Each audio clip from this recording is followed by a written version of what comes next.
Ba-ba-bing.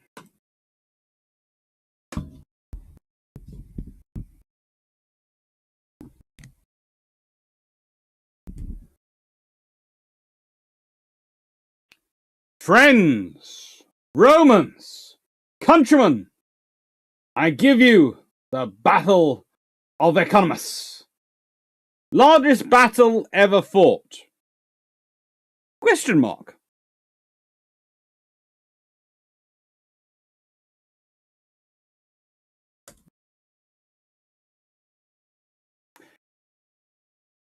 Always fun. The largest battle ever fought. And yes, I do expect to have some pushback on this at some point because, well, there are, of course, as with any history, other contenders.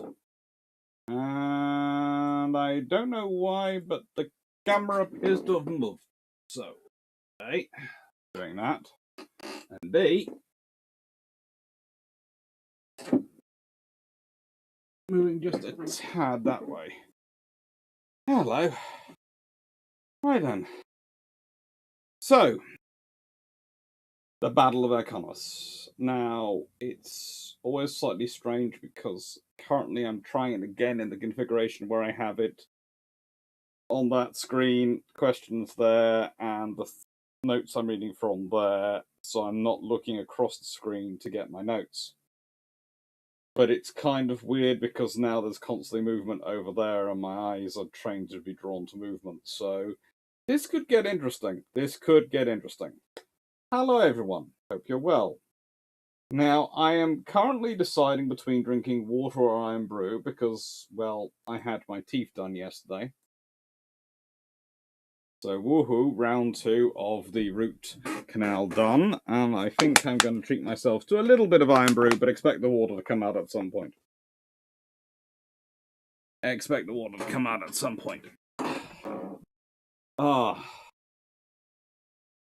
Hello, 9681. Hello, Peter Dawson. Hello, John Shea. Hello, Zeski. Hello, Jack Ray. Hello, Sage. Hello, Atrans Verdun.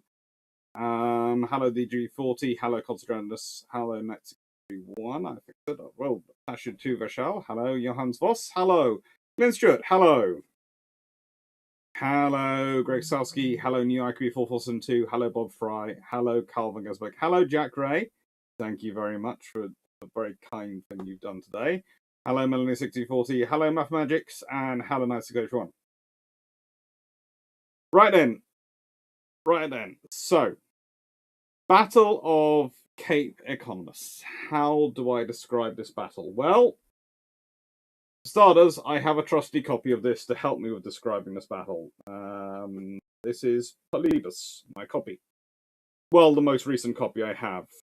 Honestly, there have been a few of those as well, but look. This is the description of Polybus. Son of Laertes, as a statesman, soldier, explorer, and historian from the Greek city of Megalopolis in the Peloponnese. He was born in about 200 BC and died probably about 118 BC. His career as a leading politician in the Confederation of Peloponnesian States known as the Achaean League was cut short when he found himself among 1,000 Achaean leaders deported to Italy after the Roman victory over Macedon in 168. He spent 17 years in exile in Rome, where he befriended the young Scipio Aemilius Annus.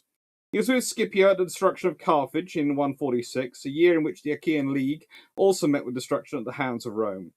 Polybus played a major role in the reconstruction of Greece after this disaster. At some stage, he retraced Hannibal's march from Spain to Italy, and also sailed into the Atlantic and down the coast of West Africa.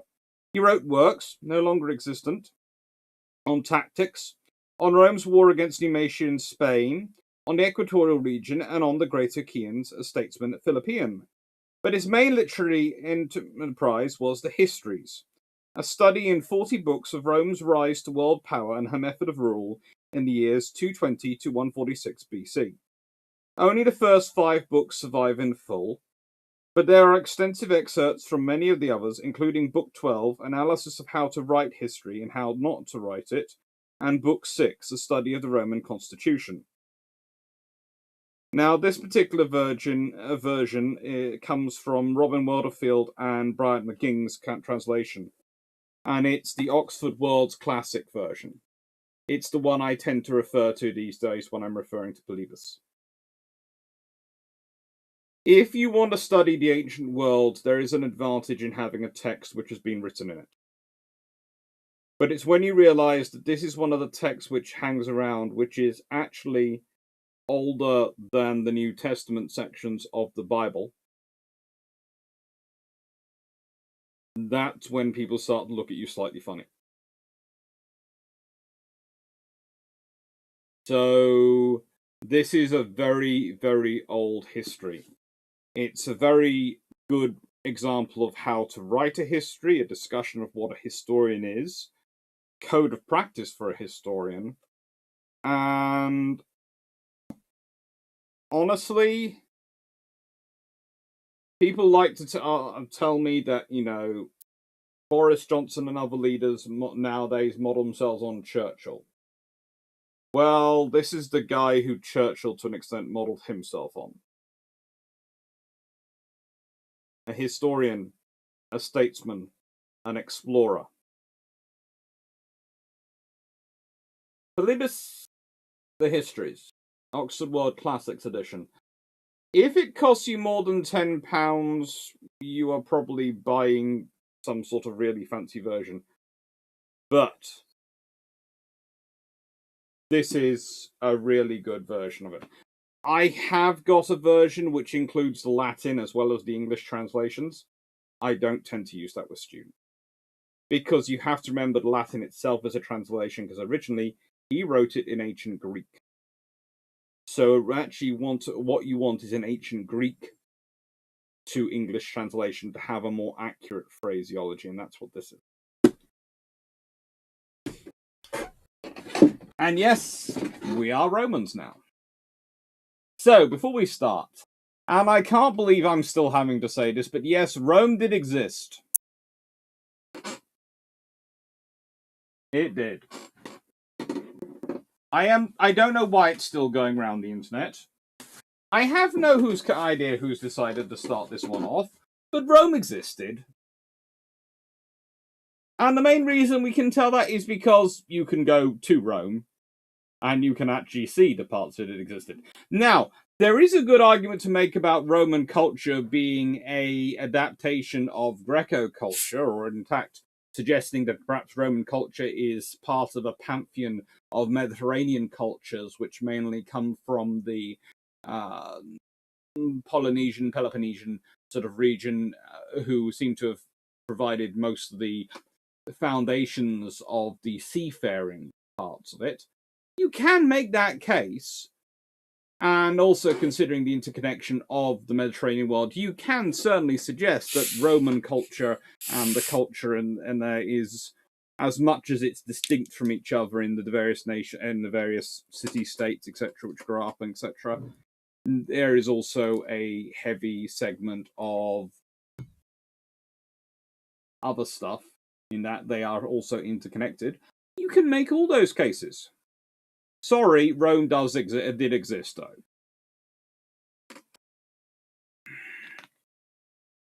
Particular version. Unfortunately, I was reading a specific page in the book earlier, and I did a brain freeze.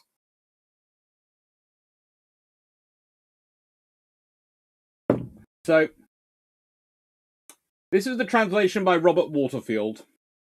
It's one of the more recent ones, and it's arguably the better one, and I'm not sure why the book... It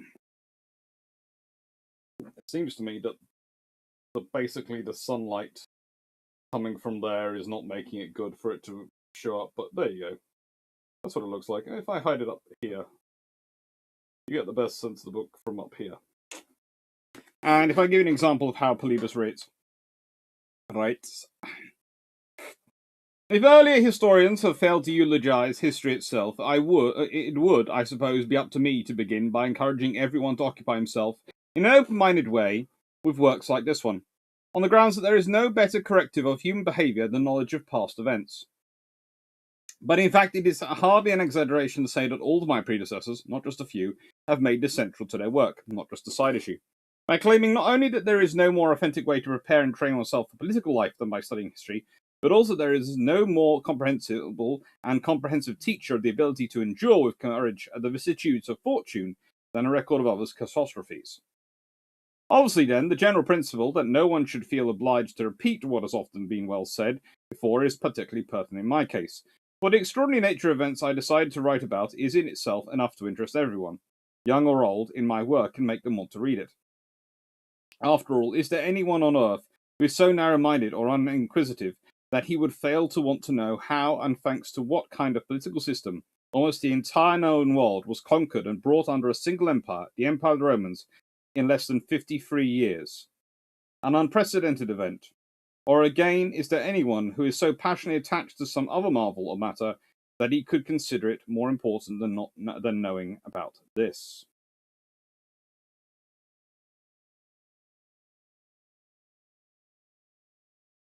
Good one.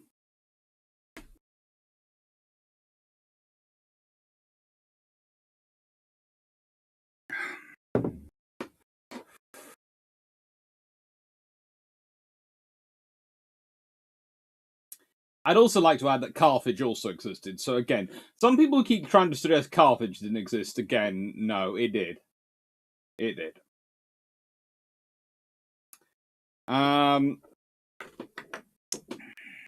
Yeah. Was this a case of an actual ancient historians going, let's round up by orders of magnitude? No, it wasn't. Now, again, I would like to point out there's a reason we know it's not a case of let's round up by orders of magnitude, because it sounds a lot of people, but then you realize that the human power is both the engine horsepower and the fighting sort of thing, the fighting element of the ship. So therefore, when you're looking at ancient battles, you're going, whew, well, look at all those number of people. They must be rounding up. Not really. That is literally what they have to bring to war. Because your ship's crew, the oarsmen, the soldiers, the only thing the ship is pretty much the hull and the structure. Everything else is human power. That makes an impact on what you're going to see in your ship. And when you're dealing with empires the size and organization of these fleets, plus the fact the speed at which you could construct these ships, you then understand why you're dealing with such large numbers. Senatus Populusci Romanus. Senator people of Rome, yep.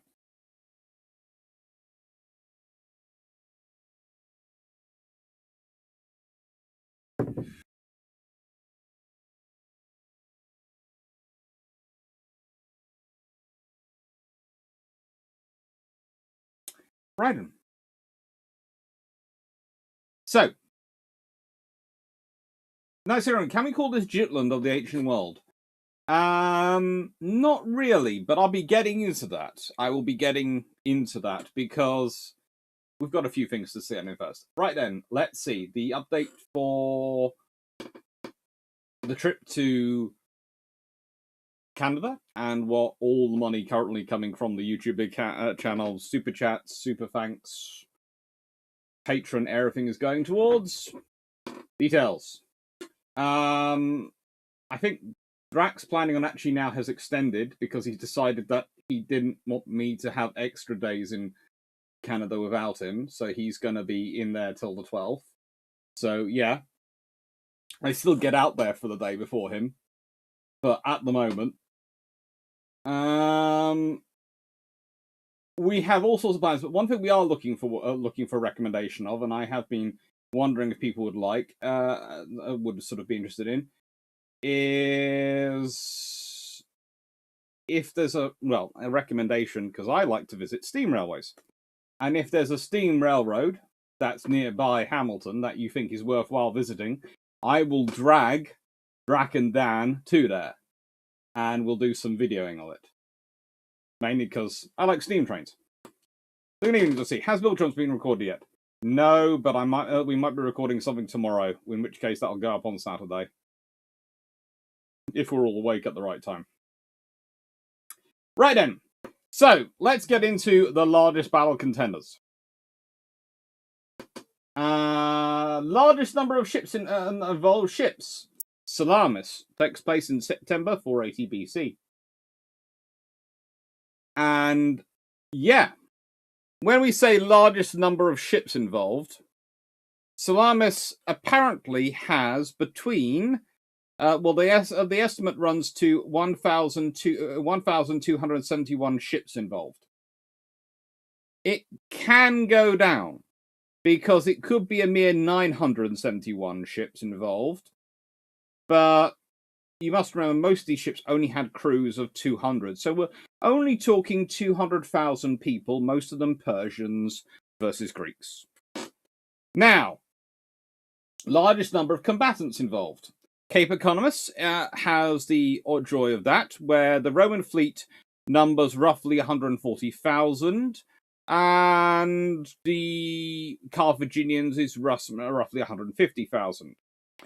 The figures are mostly supported by most of the archaeology and the various other things we have supported in, and we have been able to check it back though, because honestly it comes down to number of ships, and when you consider the average ship's crew in this battle, we are talking once again about those joyous vessels, the Quinca Marine, and which, of course, if you haven't seen a Quinca Marine, there you go.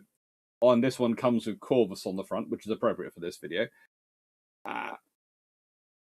Quinca Marines tended to have quite large crews. And, well, you'd be talking 280 oarsmen, 20 deck crew, plus officers, at least 40 marines, but in most battles, especially the Romans, like to increase it to 120. So you'll be talking some region of 450 crew per ship.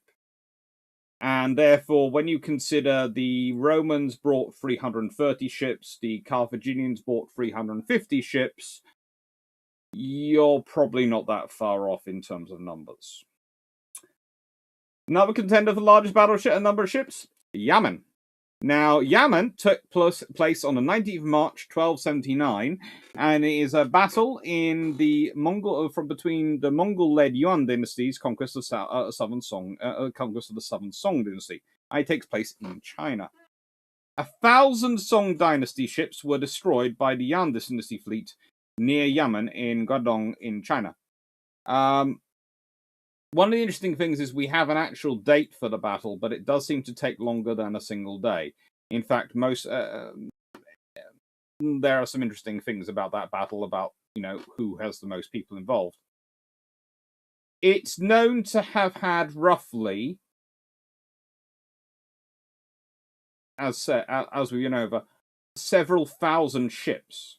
However, over 1,000 ships. However, most of the Song dynasty ships weren't warships, they were transport ships, whereas all the ships in the Salamis were warships. And although there's a range of the ships in the Salamis, so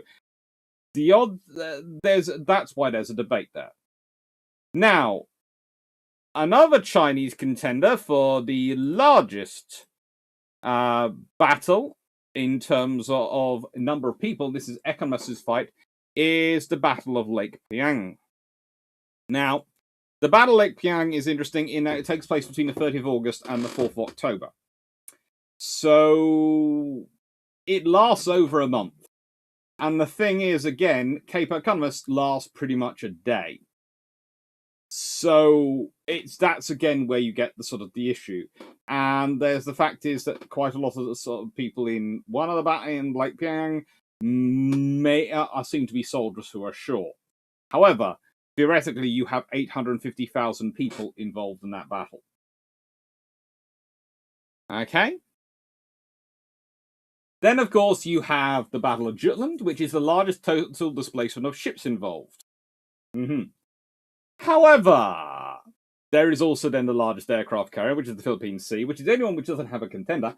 But then we have largest in terms of displacement of ships in the combined orders of battle, if not necessarily in terms of displacement of ships actually engaged. which of course is Jutland, largest in terms of displacement of ships sunk, and largest area in which the component battles took place of Laity Gulf, which again was 23rd to 26th of October. So, largest battle is something which a lot of people like to put out for their fights and their battles, but they can have interesting issues.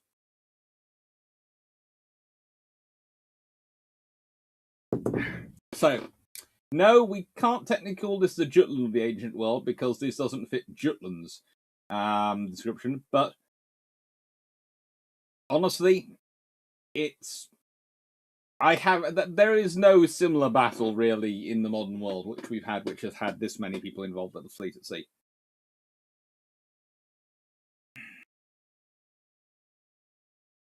I suspect this was before the current level of environmental degradation in the Mediterranean. Yes, although this probably contributed to some of the environmental degradation in the Mediterranean, let's be honest. Anyway, pretty much smashing everything.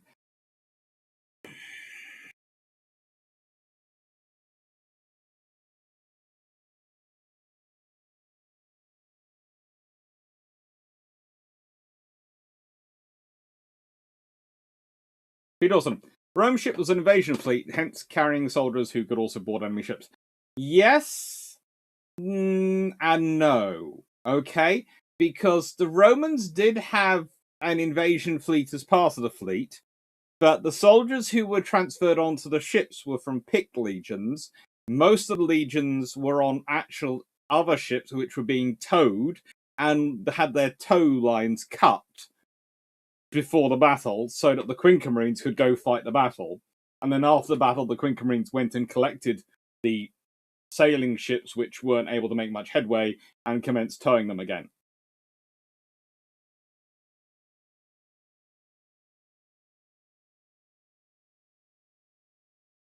What's left of the steam trains in Kitchener is a couple of buildings and men's clothing store.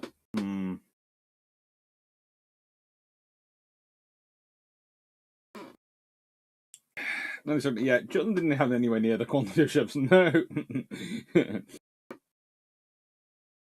Anyway, I kind of want to see a battle between dreadnoughts with the same number of ships as Slumbers. No, you don't. That's a bit cruel. At that point, they would win. Raphael, 1981. Where did the food and water for these numbers come from? Well, again, you're dealing with organizations which are quite used to providing food and water.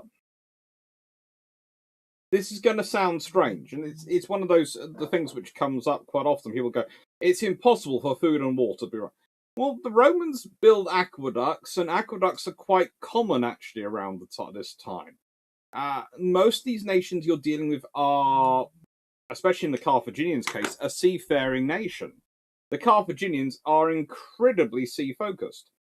So for them, it's perfectly normal to have a fleet this size. They are actually descendants of a seafaring group. So, yeah, I don't see that as a problem. And as for the food and water, well, again, they're very fertile lands. They're doing it. We have to stop with conceit that we are the only ones who can do logistics. Most of the world has always been able to produce, to an extent, if you're running a farming program, a surplus of food. Now, the trouble is, some people look back and they look at the medieval times, etc., where a lot of the food production does go down, especially in the plague era, etc., and start to presume that far back they weren't as good at food production either. But the Romans actually had a lot of quite advanced food and irrigation systems, so they were quite good at it. And the Roman economy was prepared to perform total war in a way which, honestly, most economies haven't produced since up until World War One. The Roman economy was structured around total war in many, many respects, especially the population which they actually bothered about. So, yeah.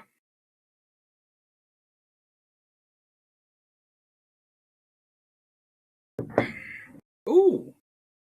The Waterloo Central Railway. Oh, that sounds interesting. Hi, decorators. 640. The first through the 37th Battle of Lake Pianang. Incremental daily. Battles of Lake Pianang. Yeah. It's an interesting battle. All's well, Dick. Thank you. And before anyone gets upset, Mr. Richards is one of the chat who just likes to hear me say his first name occasionally. That's right. We forget. I think just how able the classical empires of the Mediterranean were able to manage numbers. Yes. Very true. Alexander's successors regularly threw tens of thousands at each other after all. Yep. Rafa 9. What endurance would such large mass ships have? Well, again, they're not really trying to go far. They're not. They don't want to be out for a long time. Mostly, they're going along the coast, and they're trying to head from basically southern Italy to Carthage. So they're doing that crossing. They're not. Again, don't. I'm not saying they're going to project this round and this fleet is going to sail to the UK. It's not going that far. It is literally part of the First Punic War. So it's days, not months or years. Hi, Shomak. Majesty Middleton Person. Hello. Would you count the Battle of Atlantic as one battle? If so, wouldn't that be bigger in terms of number of ships? That is an entire debate. Whether the Battle of Atlantic is one battle or whether it's a thing, and then it of course qualifies as one of the largest battles ever fought, and that's a whole other ball game. It's only recently the Battle of Atlantic has started being accepted as being a battle rather than a campaign or theatre, or as well as being a campaign and theatre. So that's probably going to be a while before anyone starts thinking about whether that's the largest battle ever. Right, yeah, the idea that people can count seems to come up from time to time is really stupid. Yeah, they could count quite well, and Polybus is one of the better historians. So let's consider the First Punic War. In 264, Carthage and Rome were the preeminent powers in the Western Mediterranean. This was not necessarily a cause of the war, as I've said before, as they had at several times asserted their mutual friendship via formal alliance in 509 BC, 348 BC, and around 279 BC. However, in 289 BC, a group of Italian mercenaries known as the Mamertines, again, I've covered this before, previously hired by Syracuse, but by this time in conflict with, occupied the city of Messana on the northeastern tip of Sicily. Hard pressed by the forces of Syracuse, the Mamrites appealed to both Rome and Carthage for assistance. The Romans eventually decided to get involved after the Carthage engines had already acted. And this is an interesting. This course is fun in Messina. The Carthaginians' experience of war in Sicily meant that they felt it would be over quickly, being expensive and difficult to do anything. They forgot that the Romans don't understand the concept of actually giving in, surrendering, or forgetting that they're winning and they're still fighting a war.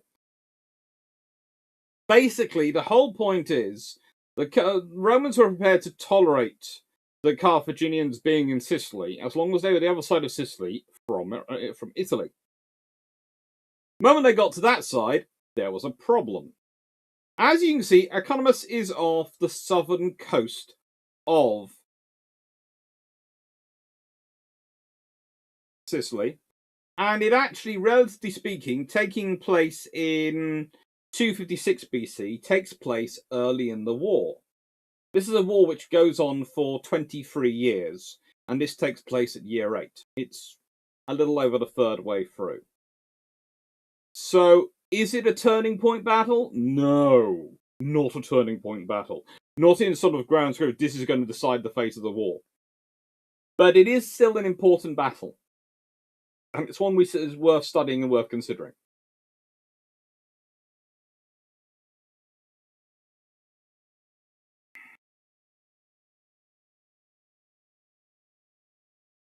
If there was another battle that was larger, that was lost to history, which countries do you think would be participants? Note, it would be likely we see them as historical records. We'd probably be talking about some of the ancient civilizations. There are some interesting accounts of the Egyptians, and how do I put this? There is some interesting things with the Egyptian land battles. I don't think there have probably been larger sea battles. Sea battles, there are a few powers. The Polynesians might have managed to put together a larger fleet, but honestly, when they had an empire, the Polynesians, there just wasn't anyone else for them to mass a navy against. They had a huge navy and no one to fight. Basically, their navy was it was a transport force. So yeah, it's one of those interesting things.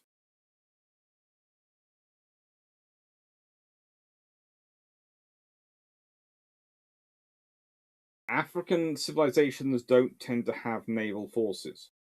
But when we're talking land battles, there are certainly some.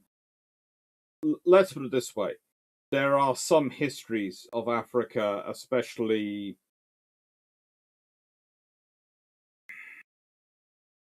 Let's put it this way: there were some very, very powerful empires in Africa.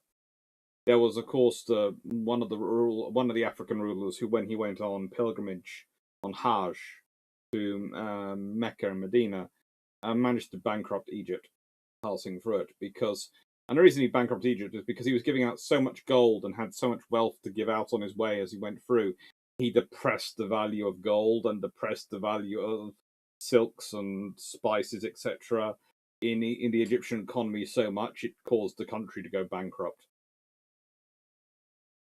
If you're that rich, you can have a massive army as well.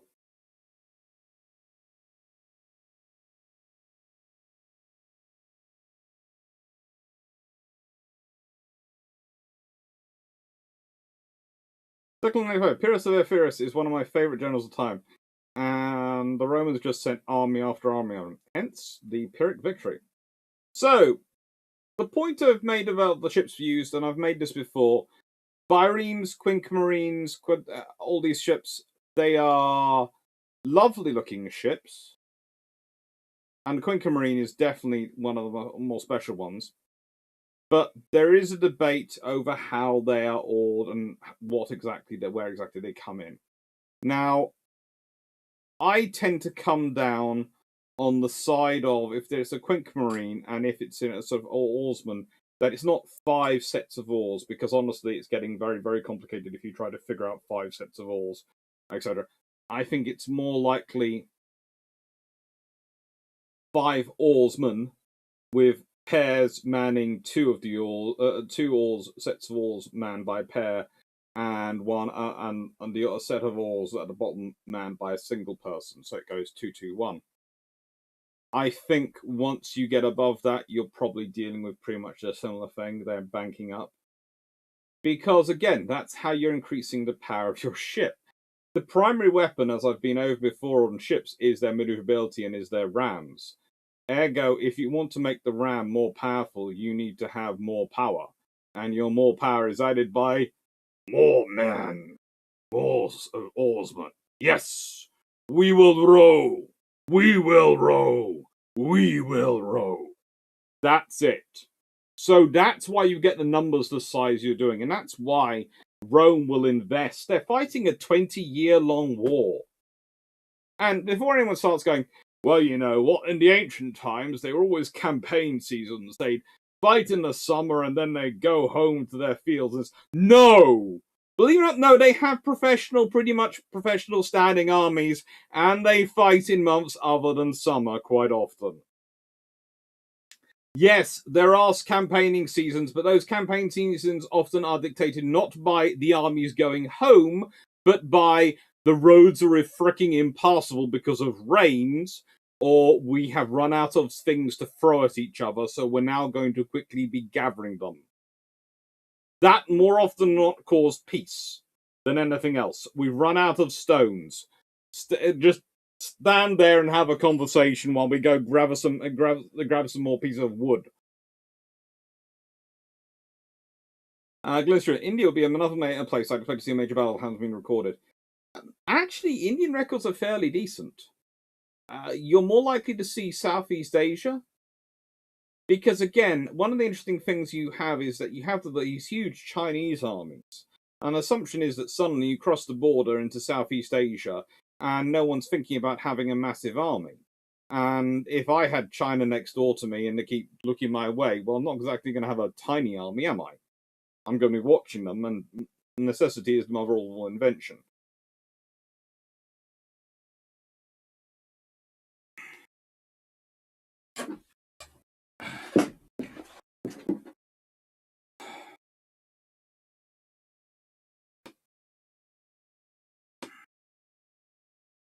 That squad.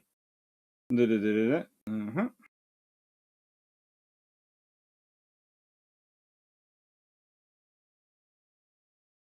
Yeah, that.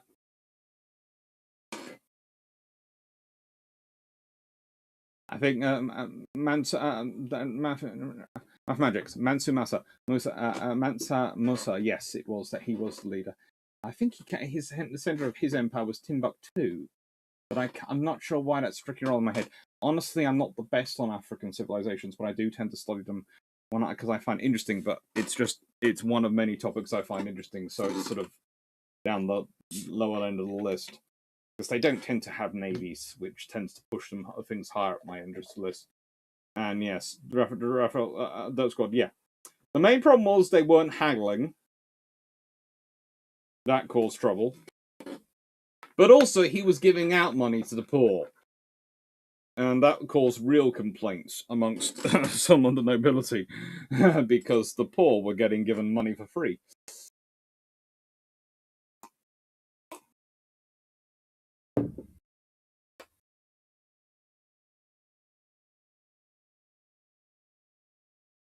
The Mongols had a riverine fleet as well and pushing south into China, manned by Koreans, I believe. Yeah. The Mongols did pick up quite a lot of interesting things. Anyway, so one of the interesting things to realise with the Quinca Marine and the Quadramine is these are the critical ships in the Punic Wars. It's not the trireme. The trireme, the bireme, they're just not powerful enough.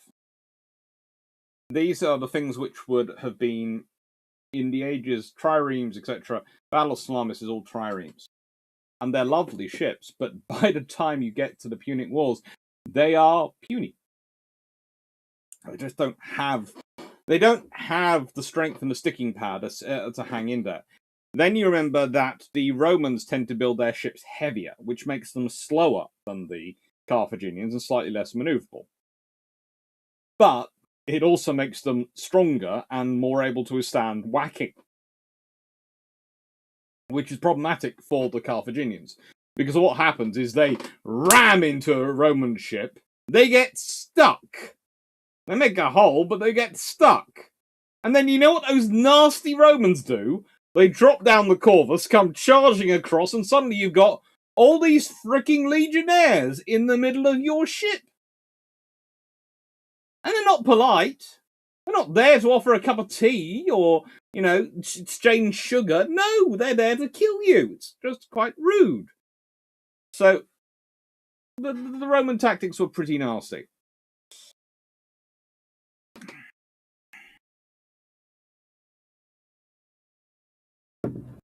In fact, Quinca Marines were used so heavily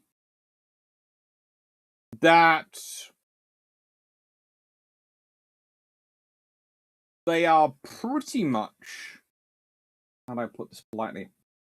They become almost de rigueur the equivalent of warship.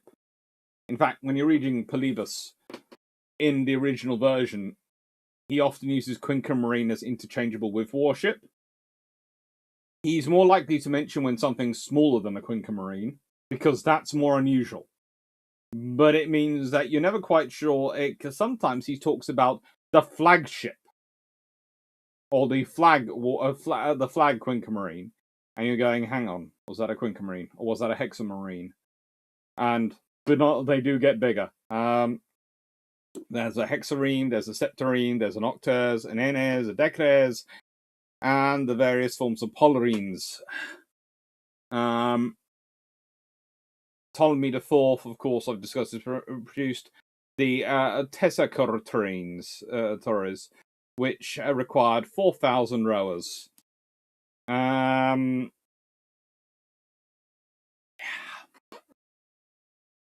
This is the yawl system.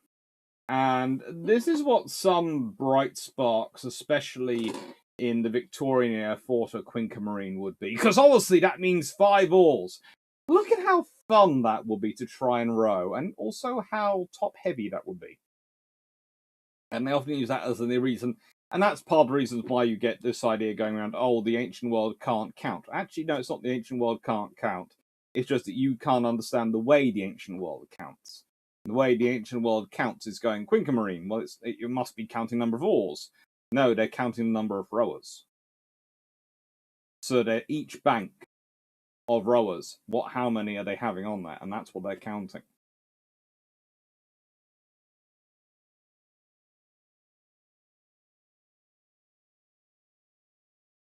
Azuski, so you're telling us that we have an ancient example of money devaluation and possibly hyperinflation because of uncontrollable social transfers? Yep. If you're talking about Mansa Musa, yes. Take care, Jonathan Burrow.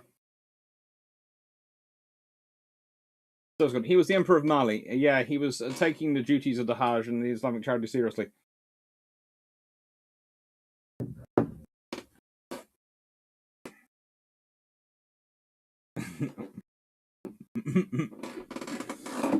Very good, Melanie.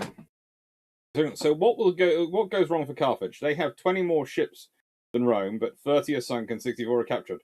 Well, we're going to get into the battle, but honestly, what you have to remember is the Roman navy honestly didn't exist for a while. And one of the things I want to get into your minds and I want you to think about is this. The Roman army is in many ways the forerunner of the German army, I would say. It's a massive organization. Even during the Roman Republic, it's a very professional, very organized, very heavily organized group. But the Carthaginians, they were a naval power. But they were a naval power who didn't want to be spending money on their navy. They wanted a large land empire. And the problem for the Carthaginians is they find themselves in a long-running naval war where they're also trying to fight a war in Africa of conquest and a war of conquest in Spain at the same time. And the trouble is their leadership is divided over it. And this means that Rome gets to keep building up its navies. And Carthage never lands the killer blow. It doesn't help that Carthage expects, as we discussed before, as I mentioned before earlier, that the war in Sicily to go like their wars always do, because in many ways they fight in the Polynesian Greco way, which is you have a big battle and then you have a peace treaty. The Romans' idea of a war is you fight till you dictate the peace treaty, preferably with a sword to the neck of your people you're dictating the peace treaty to. The Romans, how do I put this politely? Okay. If anyone has watched the movie about the founding of McDonald's, the founder, and seen how he acts, how that particular person goes for the original owners of McDonald's is pretty much how the Romans fight a war. The Romans are not after a win. The Romans are not after a fair treaty. The Romans are after total, absolute victory and absolute destruction of their opponents. And the point that this comes down to is because of Rome's arrogance, but also their fear. Rome is always scared. It is. Rome is always scared.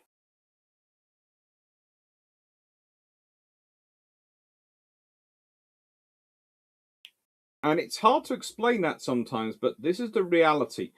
Rome grows up from a very tiny city-state, surrounded by other city-states which would quite happily quash it. It's always fighting for its survival, and it never really quite gets out of that mentality for the vast majority of its career, until it has grown so large it becomes arrogant, because now it's no longer scared.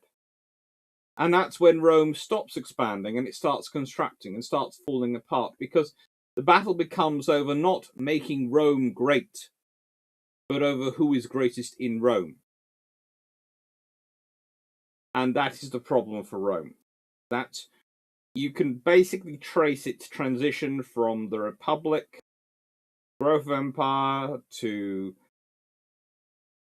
becoming an empire, to becoming a sort of an imperial body, to its eventual collapse by the level of fear.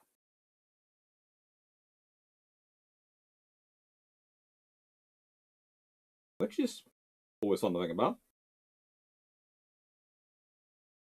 I see, Richard. Sorry to hear there's a poorly fluffy research assistant. My fluffy research assistant is getting better. He's still having to walk around with a boot on, but he's getting better.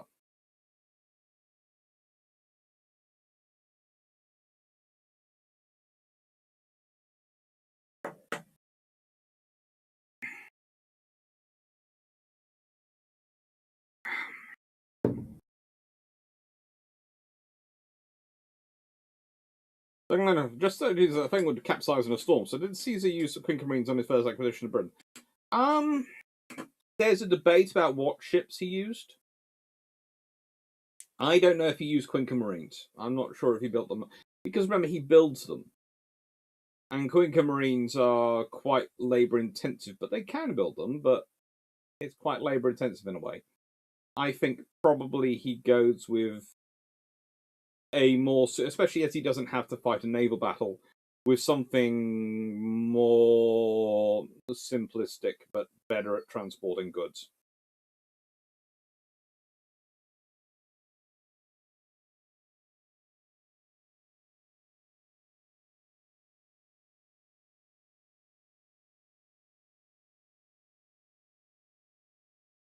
Interesting. Vae victus, as the Romans might say. After all, Romans know what happens when you lose. That is the case. The original sack of Rome had a big effect on them. It did. So, this is the reason why Quinca Marines are quite so important and become quite so dominant. They are the largest ship you can build in numbers. So, in many ways, they are the cruiser.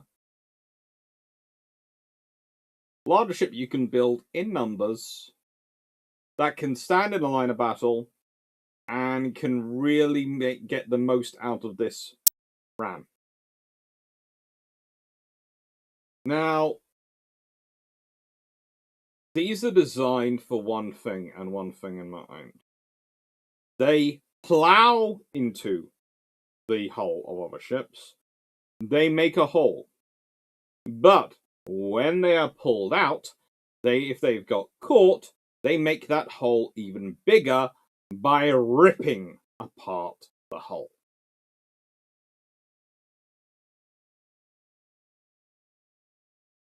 That maneuver, your entire time for that is bought by your soldiers. That's what who buys the time for you to do the maneuver. Soldiers aboard your ship. They could be boarding your opponent's ship, which is freaking brave of them if you think about it, or they could be just preventing a boarding action of your ship.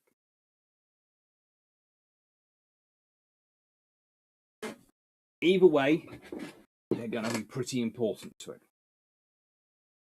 However, in this battle, there is also something else. Now, the Corvus. The Corvus. Okay, there are debates over this thing. There are a lot of debates over them, and over its practicality. It's probably another reason why I would go back to the Quinca Marine being 2-2-1 rather than being that, because in that you've got no chance of having a Corvus on your ship. Now, honestly, we know as the war goes on, the Corvus doesn't get put in as often. In fact, it generally gets removed as they find better ways of maneuvering the ships that they can board.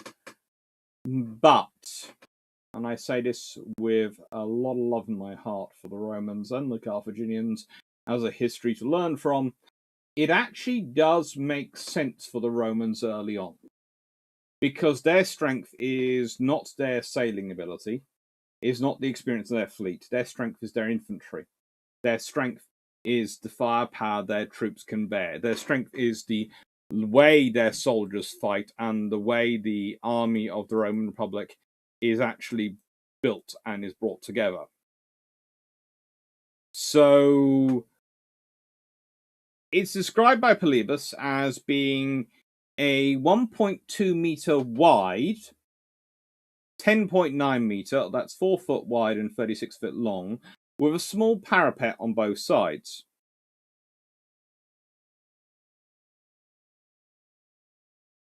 There is a pole and a system of pulleys which allow the bridge to be raised and lowered. There was a heavy spike shaped like a bird's beak on the underside of the device, which is designed to pierce and anchor into an enemy ship's deck when the boarding bridge was lowered. And this allows a firm grip between the vessels as a route for the legionnaires to cross and capture the enemy ship. Honestly, this is Rome playing to its strength.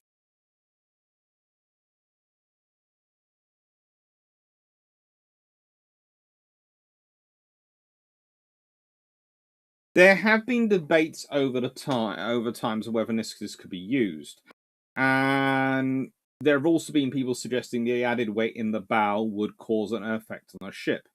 However, there was a professor of naval architecture at TU Delft, J.W. Braunbracker, who, well, did some pretty interesting analysis, and basically put in that the Corvus, with a displacement of roughly a ton, was probably not going to seriously affect the stability of a Quinca Marine, which would be quite a lot larger.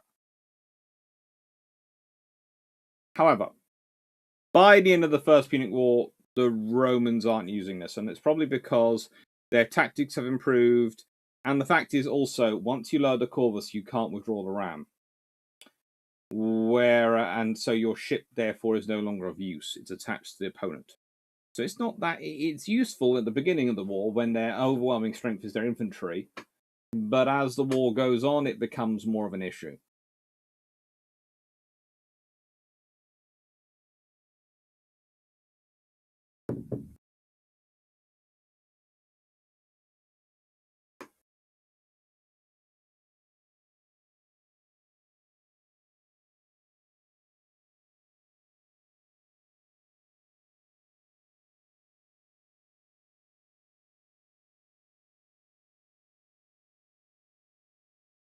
Currently, it's up in that position.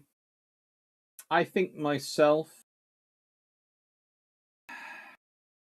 I think it probably would have been slightly lower in terms of its point of bearing, but you know.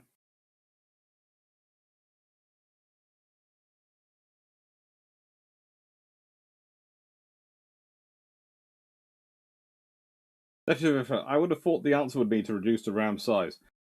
Let's put it this way, Tishu Vishal. The RAM size will never be reduced. Ever reduced. But pretty much, as Calvin Gasberg pointed out, grappling hooks and ropes pretty much replace it. Most of the things we understand from boarding in the Age of Sail replace it. Azaski, 1.2 meters, that's enough so that two legionnaires can pass next to each other. Also, it gives a flat surface for a charge. Without it, when jumping through, you could trip on something.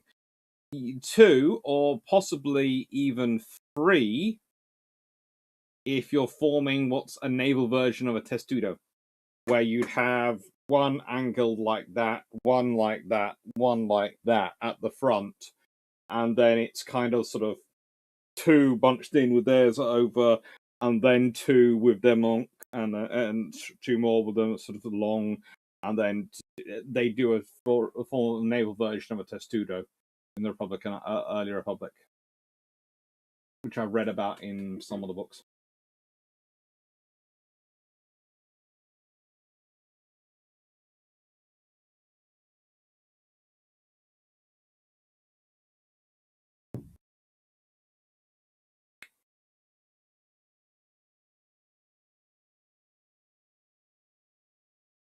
So, Carthage. Carthage, you have to remember, is a naval and maritime power. Carthage, left-handed soldiers with shield-bearing right arm. To an extent. or to an extent, soldiers who are prepared to put the shield on that side. There's also a case of some example of them saying that some soldiers did actually do it did actually put it on there. But if you consider the way the testudo forms up, you do have to always consider what's going to happen on that side.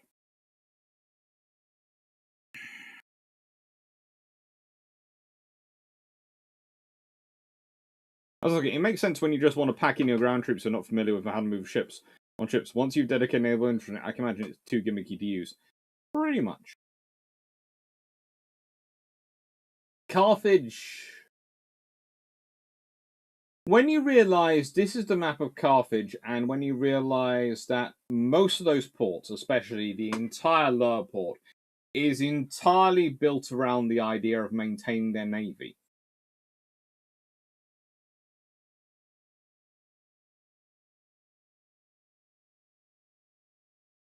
This is the reality. Carthage is a naval power.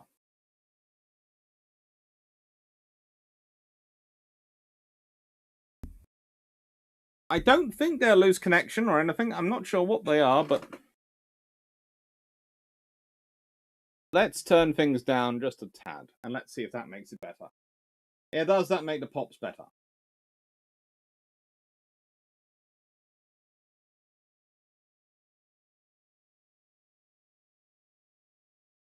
In contrast, Rome is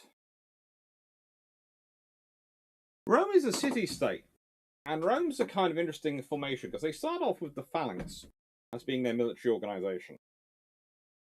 And then they realize that, honestly, the terrain of Italy is not really good for the phalanx. So they start forming their troops into maniples.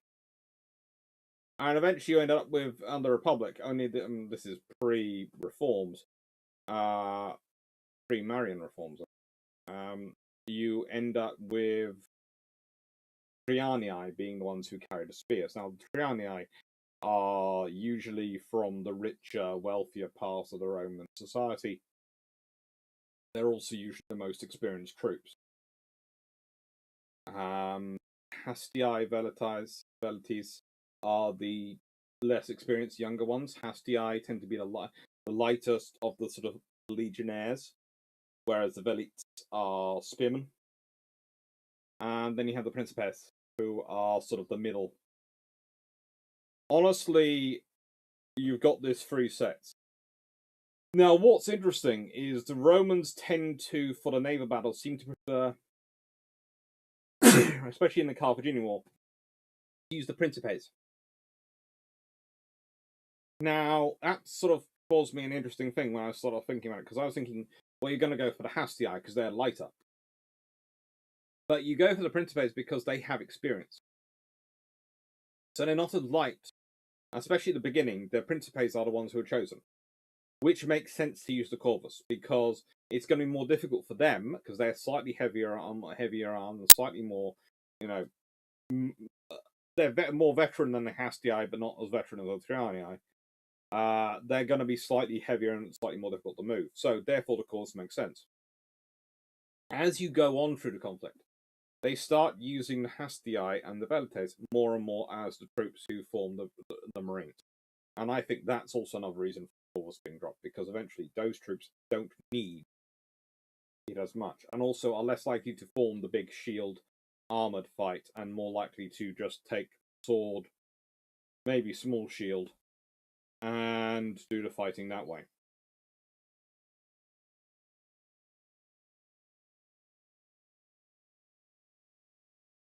Well, I've turned everything down.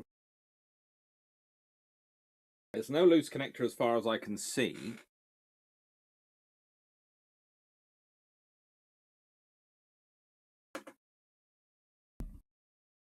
And I even, because of your worries about it, Lady Melanie, always keep the cable well away from all the other cables. So, I have no idea.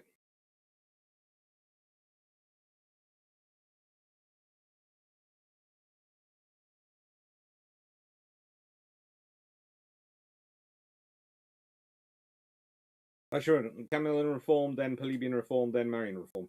Yeah, it's the Marian reforms though which really sort of get rid of the Trajanii. The Camillians are more about the transition from phalanx to something to the more modern, the less phalanxy system, the more broken up maniples, and then the plebeian bring in sort of the Hastii Principes, Trajanii sort of scenario. When I say bring it in, I mean they sort of seem to recognize it.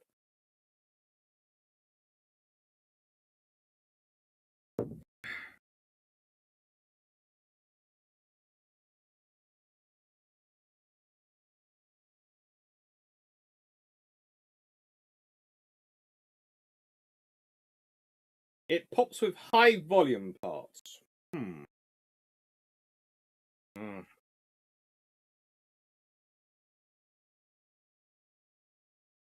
Right then, we'll see if that helps. I have no idea why it's popping. I really don't.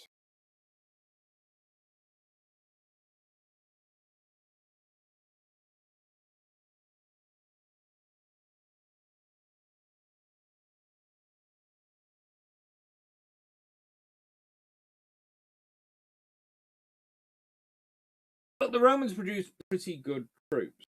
Now, you'll all probably remember this slide, and I have used this slide from the Battle of Agadir, which is a far more, in my experience, in terms of the battles you're talking about, the Battle of Agadir is something which is far more decisive in terms of the course of the war.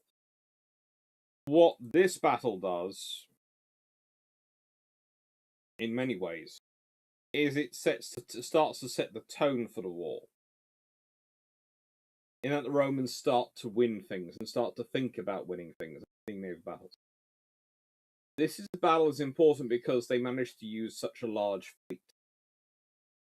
And for the Romans, that matters because so far the Carthaginians have won a lot of battles by being able to turn up and go, "We're bigger than you," and that's caused the Romans to go, "Ow." Mic too near speaker. The mic is all the way over there. I can't get it further away from me.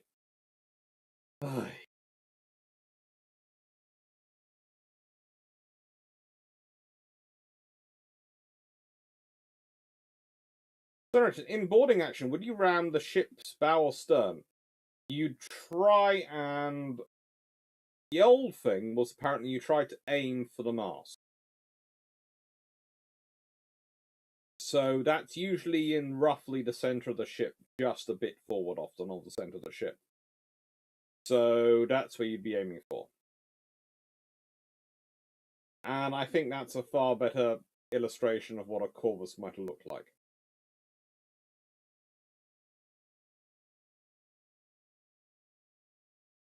I'm sorry, Melanie. I'm trying my best to stop the pops.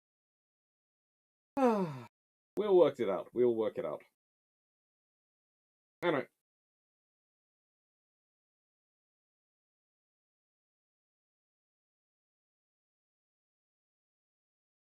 If I look up again, let's see. Oh, there's lots of explanatory notes which I do love, but that's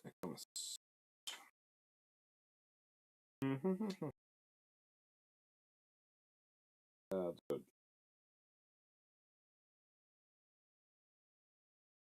Page 24. So.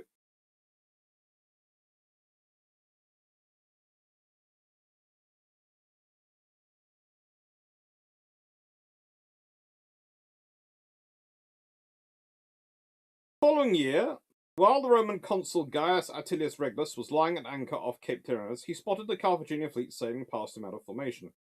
Ordering his crews to follow on, he set about with a squadron of 10 ships, but the Carthaginians, seeing that some of the enemy were still embarking and were just setting sail, turned to meet leading ships, which were far in front of the rest. The surrounding squadron sank all the ships except Regulus's, which they came close to capturing, crew and all, but its speed, it had a full complement of rowers, enabled it to effect a remarkable escape.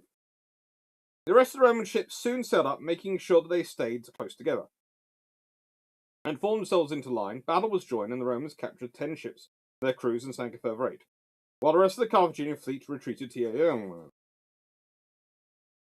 This engagement had led the two sides to believe that they were now evenly matched, and that they turned with increased commitments to constructing fleets and focusing on naval affairs. During this period, the land-based armies did nothing worth recording, but occupied themselves with minor and incidental engagements. Once the Romans had completed their preparations, as mentioned above, for the following summer, they launched a fleet of 330 decked warships. After putting in at Messina, they sailed south along the Sicilian coast, around Cape Pianus, and over to Ecnomus. The land forces were also there, or thereabouts. Meanwhile, the Carthaginian fleet of 350 decked ships put to sea and stopped at Libelium before anchoring off Heraclea Minor. The Roman plan was to sail to Libya and make that the main theatre of war instead of Sicily. They wanted the Carthaginians to feel that their very existence and their homeland were at risk. This was the last thing the Carthaginians wanted, because they were aware that Libya was vulnerable to an offensive and that any invader would easily subjugate the entire population there. They were all in favour of risking a battle between the two fleets to stall such an invasion. With the Romans committed to overpowering the Carthaginians, and the Carthaginians committed to stopping Romans from reaching Libya, the ensuing clash was inevitable. The Romans fitted out a fleet capable of both fighting at sea and disembarking troops in enemy territory. They created an elite corps, drawn from their land army, and divided the expeditionary force into 4 units. Each unit was called either the 1st Legion or the 1st Squadron, and so on, with both Legion and Squadron being used equally for the other units too, except for the 4th, which also gained a third name, the Trianii, or Third Rankers, a name familiar from the Roman land army. The total size of the expeditionary force was about 140,000, with each ship holding 300 oarsmen and 120 marines. The Carthaginians, however, equipped their ships almost exclusively for fighting at sea. To judge by the numbers of their ships, and their troops would have numbered more than 150,000. It must have been amazing to have witnessed it all in person, but it is hardly less astonishing even for someone who only reads about it and judges the magnitude of the risk to either side, and scaled the army's resources just from the number of men and ships. Bearing in mind that they had to cross open sea, and that the enemy's ships were faster than theirs, the Romans racked their brains to come up with information that would be safe and hard to attack. The pole position they gave to their 2 sixes, with the consuls on board, the hexamarine, Marcus Aurelius Regulus and Lucius Manlius Vulso. Behind one of these 2 sixes, which sailed abreast of each other, they positioned the 1st Squadron and the 2nd Squadron behind the other. The ships in single file, in such a way that the gap between the 2 squadrons increased ship by ship. The ships were positioned astern of one another, with their prows pointing outwards. With the 1st and 2nd Squadron thus arranged simply as a wedge, they placed the 3rd Legion behind them, facing forwards, in a single line, so the overall resulting shape of the formation was a triangle. Next came the horse transports, which were connected by horses to the ships of the 3rd Squadron. Behind the horse transports came the 4th Squadron, the 3rd Ranker, in a single long line that extended at either end beyond the line of ships in front. When every ship was in proper place, as I have described, the overall shape was a wedge with a hollow head and a solid base, an efficient, effective formation that was also reasonably impregnable.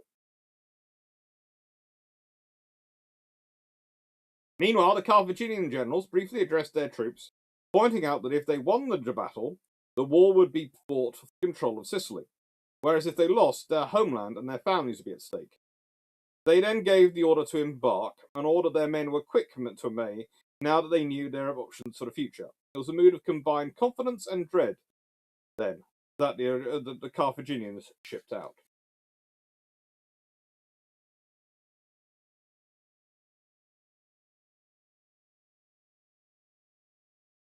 And here's something else. I have no idea what it's near. I'll think about it and try and figure it out again.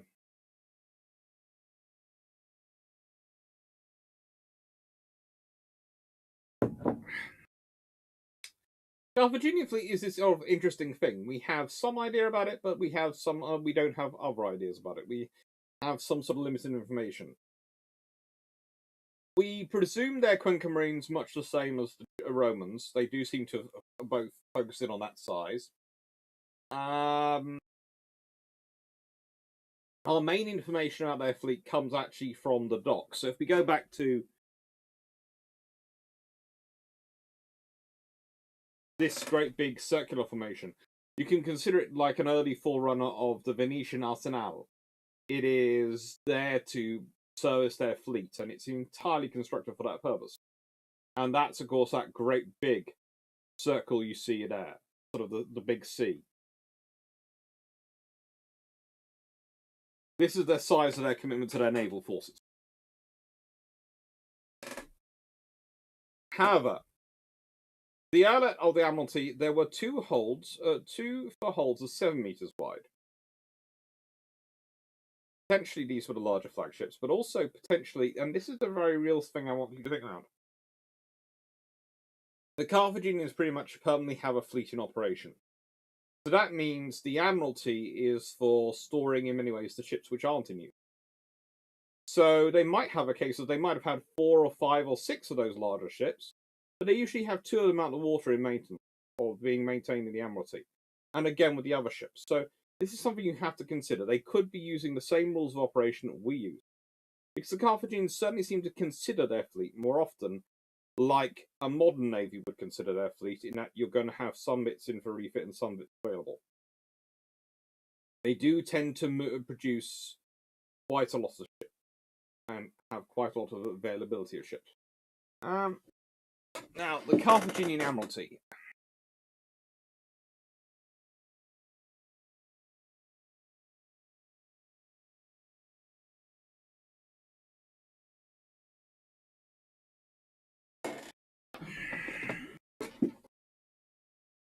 According to UNESCO,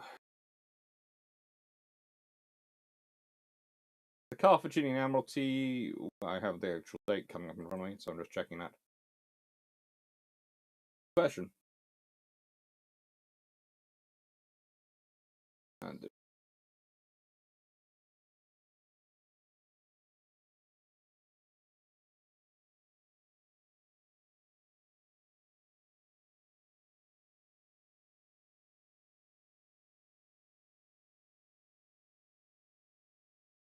it's somewhere in the...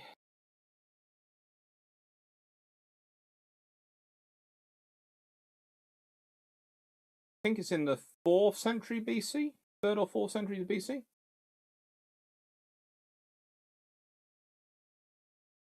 So it's been around a while. But I wouldn't be surprised if it's been upgraded, modified. And of course, they are descendants of the Phoenicians.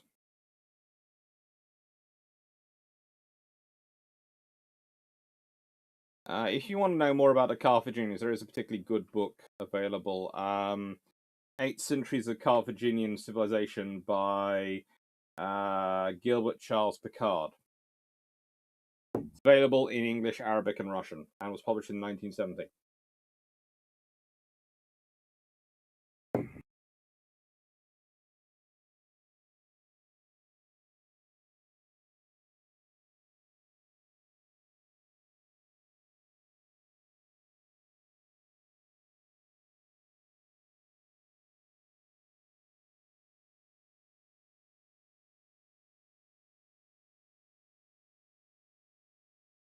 Okay, Glenn. How maneuverable are these ships, Doc? Okay. So, you must remember, you can, with good, well-trained oars, you can have the oarsman on one side rowing in one direction, the oarsman on the other side rowing in the other direction. But you're not going to manage to do a turning in your own space thing. They're not exactly, they're more maneuverable than we probably think, but less maneuverable than they would have hoped. But they are, put it this way, you're probably dealing with maneuverability in terms of turning circles of not far off.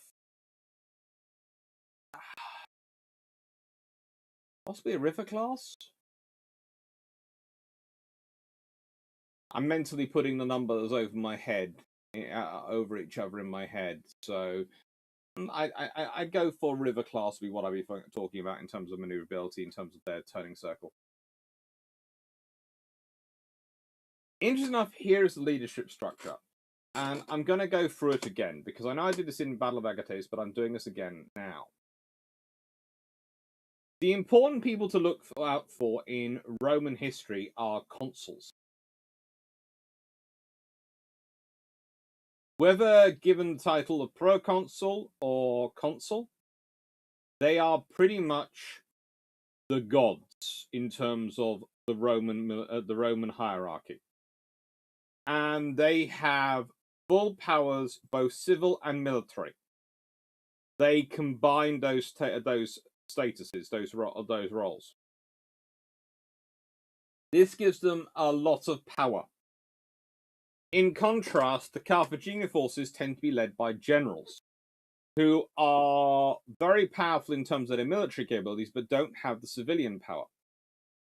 So this is what I was pointing out with this whole total war thing. The Romans pretty much have the ability of consuls, especially if both consuls agree, to focus their entire economy within the limits of the ancient world and their entire political and military and all their capital on the effort.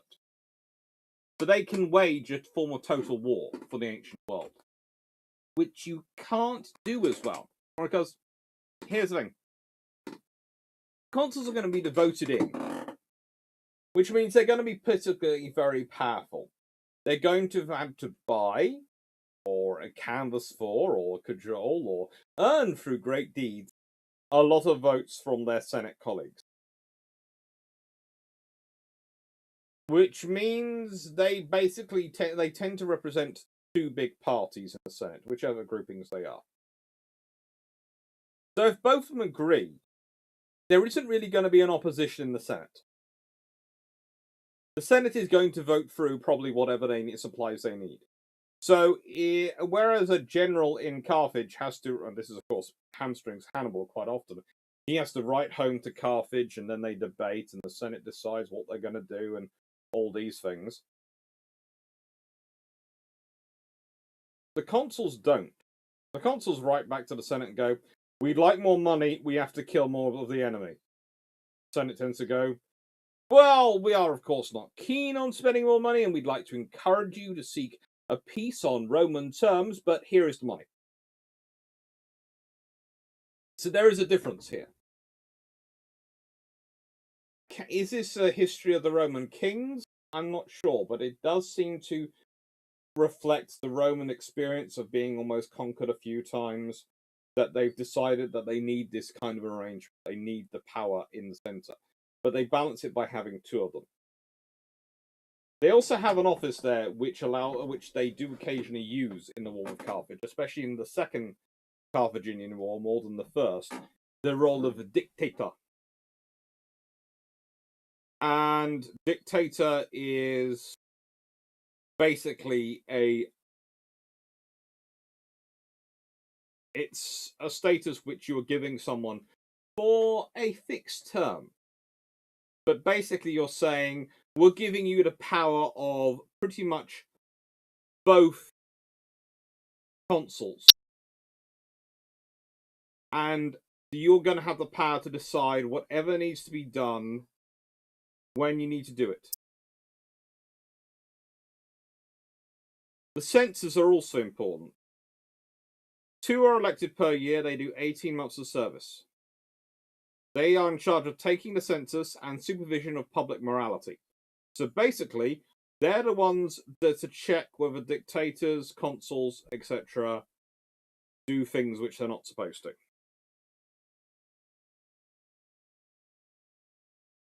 Proconsuls tend to be governors or in charge of military formations, especially if a consul was doing well commanding their armies and were winning a war. Then what the Senate might well do is make them proconsul and tell the consul of that year when they're elected, you're not going out there. We're not replacing him. Okay, he's doing his job. We're leaving it be. That happens a fair number of times. The Romans are quite pragmatic.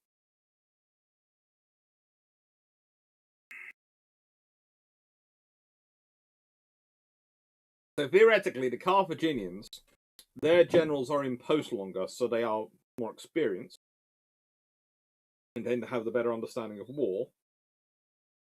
But the Roman generals tend to be consuls who have had to, thanks to the system, done military service all the way up. So they've had military experience as well as political experience and actually combine the system together. And they'll often have, especially from the Equites class, not the senatorial class, the class below, the Equites, the knight. They would often from them have professional military officers because they would follow their own career path, civic haranas, and they would spend even more times doing military service because on the hope that if they did well, they could get promoted to the senatorial class.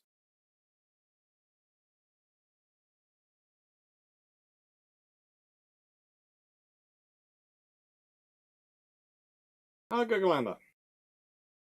Or in Sulla's case, threatened to prescribe them or set Crassus or Pompey on them. That does tend to be his skill. Constance, where did you get the Roman chain of command power flowchart? Where did I get it? I think I nicked it from Wikipedia. I'm not 100% sure, but I think I nicked it from Wikipedia. But it's got a little thing in there, which is CK Ruppelt in 2018. And the thing is, Polybus has a whole section of the Constitution, and that could be directly out of it, of the Roman Constitution. So that's why I go with it. Eric Kaufman, Happy Revenge of the 5th. I do realise yesterday was May the 4th. And no one so far noticed that I got the right line. Including me. Television.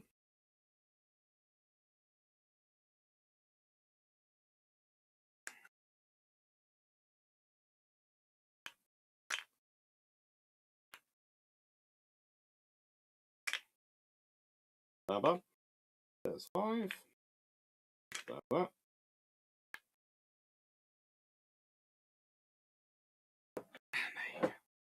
So, that's the Roman leadership. So, let's consider the consuls. Well, we only have a painting of one of the actual generals involved. It's not from the period, and it's not at all therefore accurate. But it's Marcus Attalus Regulus, who is... How do I put this in a nice way? Oh my God, is he a harder? Is he hard? He's a hard Carls, if you can work that one out.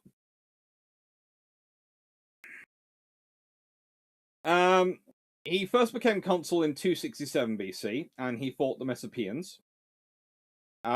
So he'd been a consul before the war with Carthage and had fought in wars before the war with Carthage.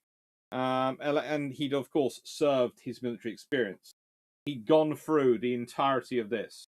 So, again, you have to remember, we go back to this thing again, and I do this.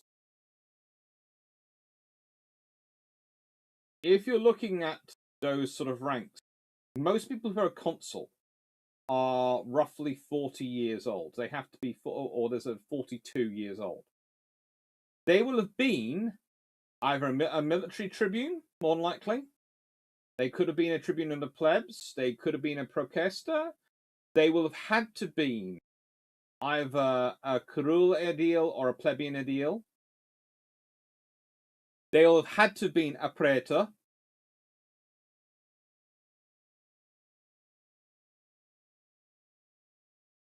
They will have probably been a few other roles as well, all before they get to be made consul. All before they get to be made consul.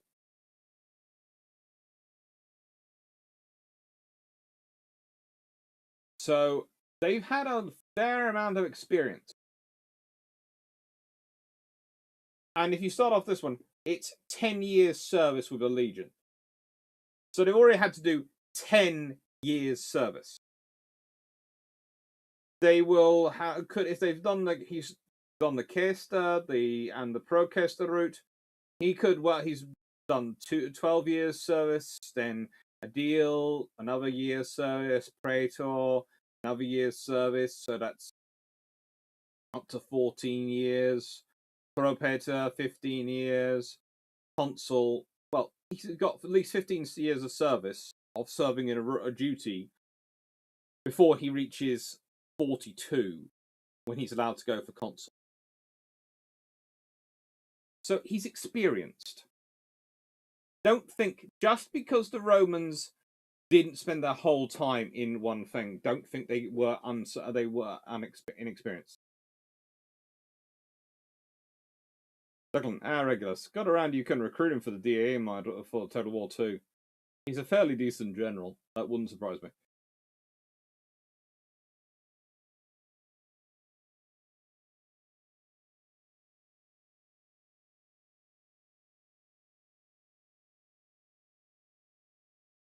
Anyway. He defeated the Carthaginians at Naval Ecnomus, near Sicily. He had victories at Aspis and Edis until he was defeated and captured at Tunis in 265 BC. He's then released on parole to negotiate for peace. He goes to Rome to negotiate for peace, where he urges the Roman Senate to refuse the proposals. He urges them to refuse the proposals for peace, and then he fulfills the terms of parole, rather than break his words, and returns to Carthage, where he was apparently tortured to death, according to Roman tradition, and Livy, that wonderful historian. In fact, it said the Carthaginians packed him in a tight wooden box, spiked with sharp nails on all sides, so that he could not lean in any direction without being pierced. Interesting enough, though, Polybus does not mention it, and Diodorus, who's normally quite hostile to the Carthaginians, another ancient historian, implies Regulus dies from natural causes. He's therefore seen as the model of civic virtue.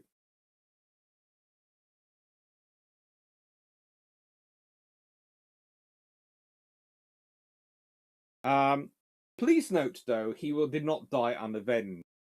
His wife, again, this is one of those things you often hear in history. Before people start thinking that a Roman wife is about power, his wife, Marcia, apparently decided to respond to her husband's death by torturing Carthaginian prisoners to death. Both his sons became consuls, and yeah.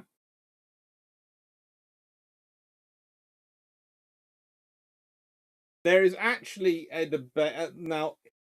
Before anyone starts thinking that, hang on, Alex, you've got it wrong here, because you've got a Gaius Ottilius Regulus there. Well, yes, I do.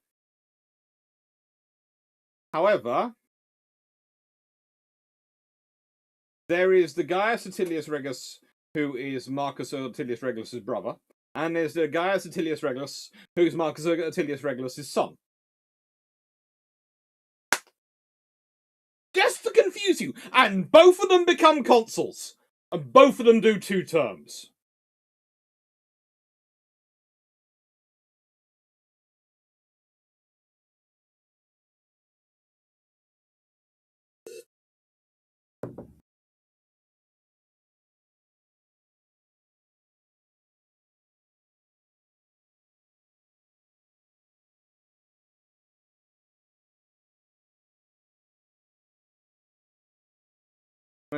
I can understand the wife's response. I think she obviously really liked her husband, or at least didn't want to break in a new one, and was annoyed by it. I'm not sure. Yeah. Again, it does suggest that there was definitely a relation. Again, and I would also add Gaius Atilius Regulus. Some sources is referred to as his cousin, the one who serves second term with Lucas Manlius Logos, and some his brother. So, it's just fun. The other Roman, well, Lucius Manlius Vulsus Longus. Vulso Longus. How do I describe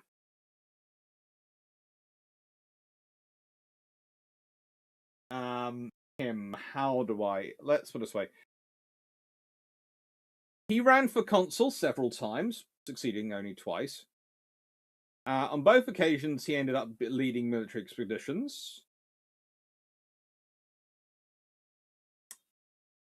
He ran in 259 BC, but lost to Lucius Cornelius Scipio, who was the son of Lucus Cornelius Scipio Barbarus, and I think from memory, his grandfather of Scipio Africanus, and Publius Cornelius, father of Publius Cornelius Scipio and Gnaeus Cornelius Scipio Calvus.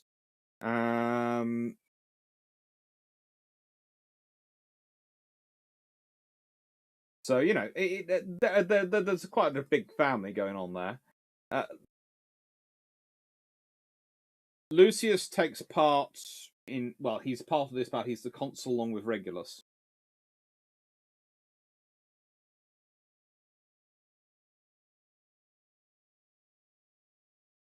When he's consul for a second time, he's alongside Gaius Attilus Regulus. And they lose 150 ships during a storm in the open sea. They'd almost therefore had to withdraw from naval warfare. They lost half their troops in Africa after an elephant stampede, which created a great fear of elephants, and the Romans did not like to come very close to them. After this one, after these events, they basically, well, how do I put this? Lucius, at this point, goes out and takes command of the army and basically goes, I'm an experienced general. You know, I fought these people before. We will form our army up. We will get themselves organized. And he does a fairly decent job.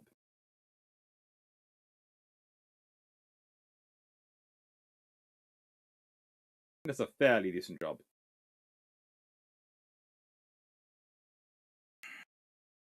We do know one thing, though. He manages to live for 83 years. Which suggests he's pretty fit and healthy.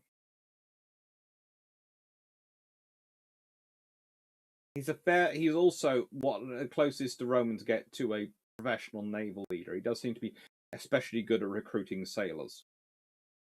Anyway.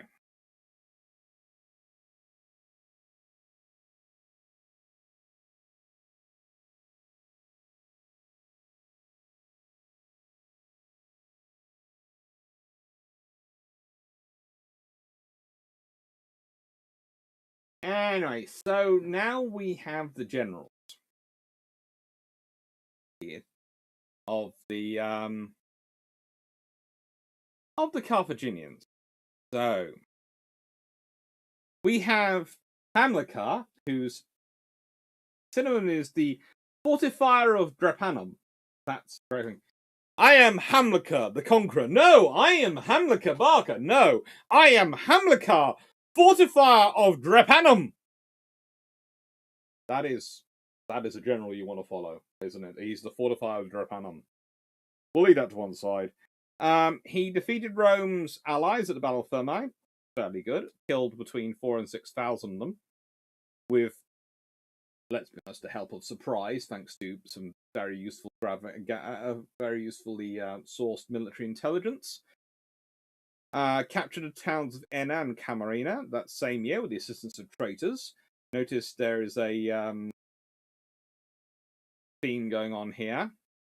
He's defeated at the Battle of Tyrannus in 257 BC, losing 18 ships, sinking 9 Roman ships. He then failed to prevent the Roman landing in Africa because of the Battle of Ecnomus. And then he's recalled to Carthage from Sicily, where he's defeated at the Battle of Adis, again by Marcus Atilius Regulus. Basically, Hamilcar really shouldn't fight Marcus Atilius Regulus. The next one, and again, by the way, we're all critiquing Roman naming here, but I swear the Carthaginians are not much better. So this is Hanno II the Great. Okay? He's a wealthy Carthaginian aristocrat, and I would describe him as a sort of Carthaginian Pompey, but a lot less successful. But that also makes Hannibal Barca a sort of Carthaginian Caesar, but a lot less successful. Hanno's wealth came from land he owned in the Africa and Iberian Peninsula, and he was a major component of the faction in Carthage which opposed the war against the Roman Republic. He felt it wasn't really worth it. He preferred to continue conquering territory in Africa rather than fight a naval war against Rome, which wouldn't give him any personal gain. What's usually suggested, I honestly can't argue with that assessment, but it does come from ancient historians who, like Polybus, who tend to be quite nasty about some people.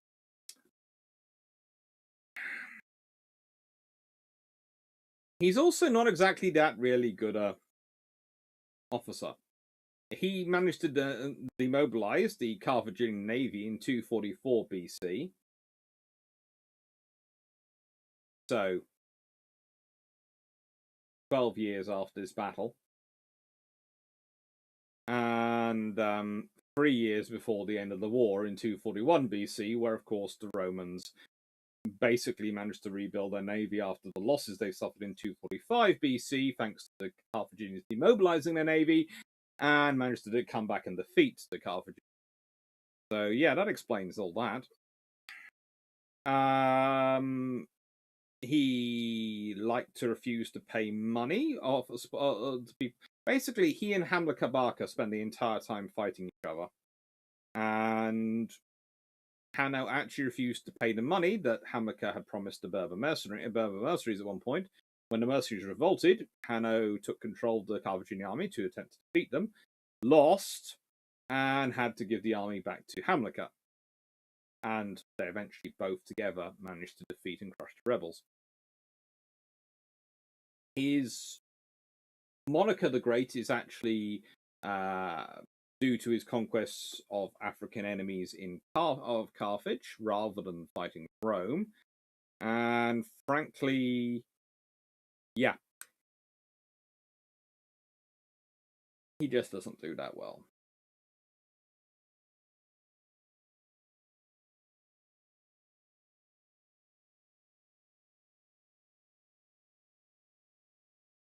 Vision, if Hanno had won the Battle of Cape Hyrcanus, he would seem more successful. If Hanno had won the Battle of Cape Hyrcanus, he'd be seen as interesting. And then Polybus. Okay? So this is actually from the book blurb.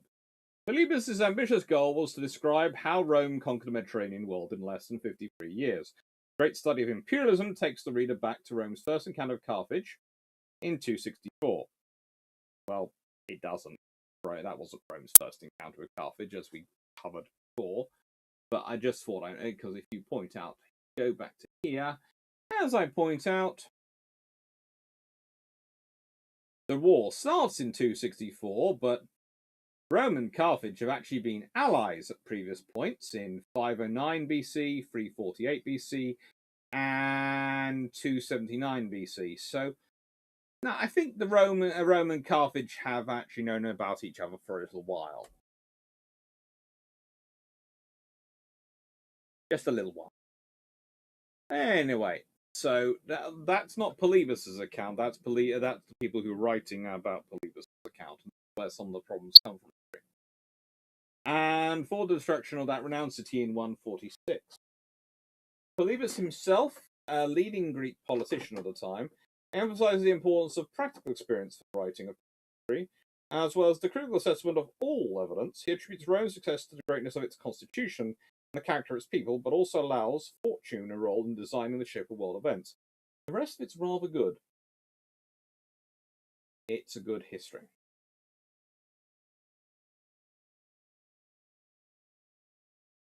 Listeners, makes sense. Hanno II was more interested in conquering Africa because Hanno the Navigator explored West Africa, probably. Yes and no, but it depends whether those Hannos are actually in any way connected. There is a lot of trouble. it was Hanno who decided to try and sabotage Hannibal.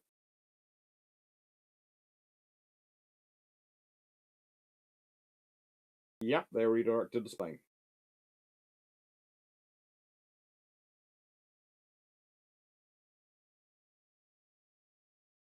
Polybus is a fun soul.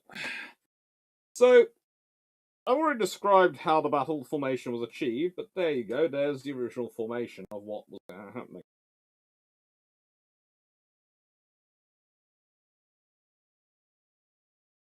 The fighting was fierce. The speed of their vessels gave the Carthaginians a considerable advantage to the sense that they found it easy to sail around the enemy, launch an attack, and then quickly disengage. Romans' prospects were just as promising. Thanks to their aggression at close quarters and their ability to pin any ship that came close with their ravines. Also, they are fighting under the watchful eye of their commanders, since both the consuls were participating. This then was how the battle was proceeding in the centre. The right wing, under Hanno's command, had kept its distance during the Romans' initial assault. But now that it was open sea between it and the third ranker's squadron, it launched an attack that hit the third rankers hard and had them in disarray. So this is how they start off. They start off with a 1, 2, 3 of the Carthaginian squadrons, and the Roman fleet as you've seen before. Now the consuls are at the tip of the spear. The consuls are leading from the front. The Carthaginians are more divided, with one commander on the extreme end of the first group, Hanno, and the other commander, Hamilcar, seems to be somewhere in the centre of Group 3 of the Carthaginian squadron.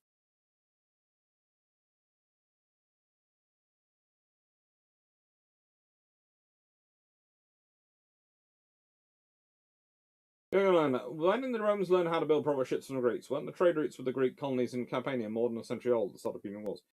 The Romans, and this is one of the interesting things, the Romans have a long history of not being able to build ships. But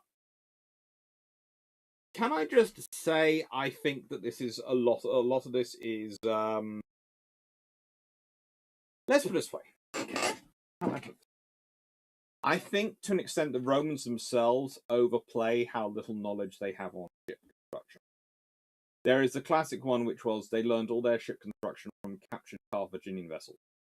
Well, the Romans actually have a navy, they just don't have a very big one.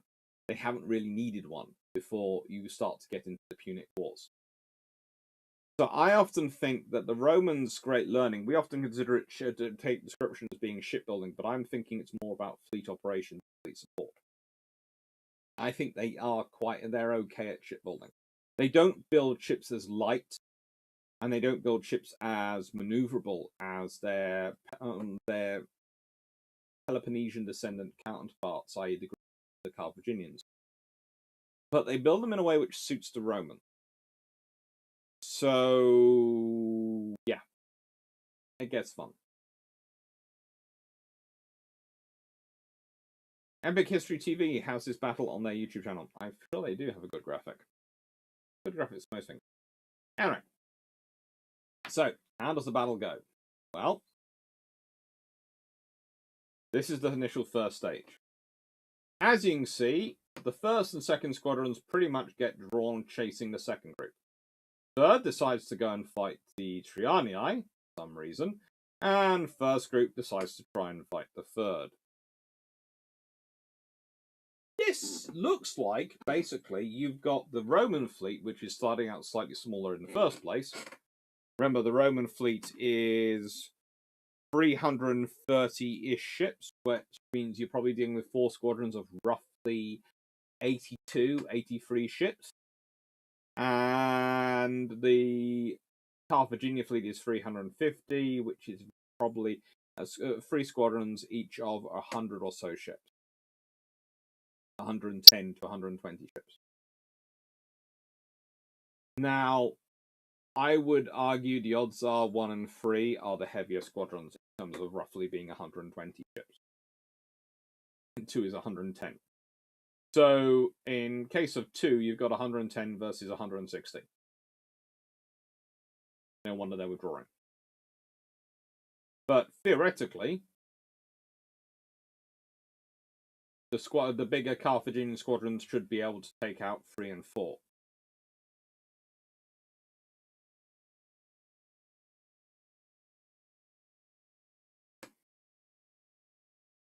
But it's not that great. Bottom.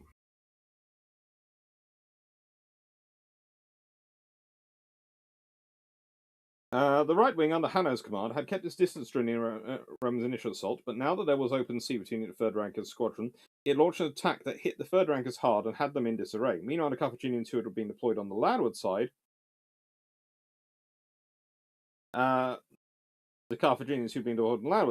changed formation, then joined the line, prowls forward, and attacked the ships that were towing the horse transports. On board these ships, the Romans had released the horses and were fighting it out with the enemy. So basically, the horse transports are those blue squares. They get dropped behind. And I think I got my Hanno and my Hamilcar mixed up. I think it's Hanno's in number 3 and Hamilcar's in number 1. Anyway. The whole engagement as a whole then consisted of 3 parts, with 3 separate battles going on some distance from one another. The original disposition of forces meant that the elements involved in each battle were numerically more or less equal, and so the contest was very closely fought. Honestly, again, this is the reality, is you're dealing with ships which don't have range weaponry, so yes, you can to an extent say that as long as they're in the roughly formation of they're within 30-40 of each other,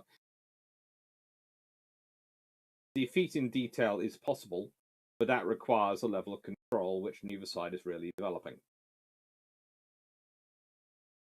Yeah, no one really bothers with the horse transports in this fight. They're all going, we're going to leave those away. No one still have the horses boarding them.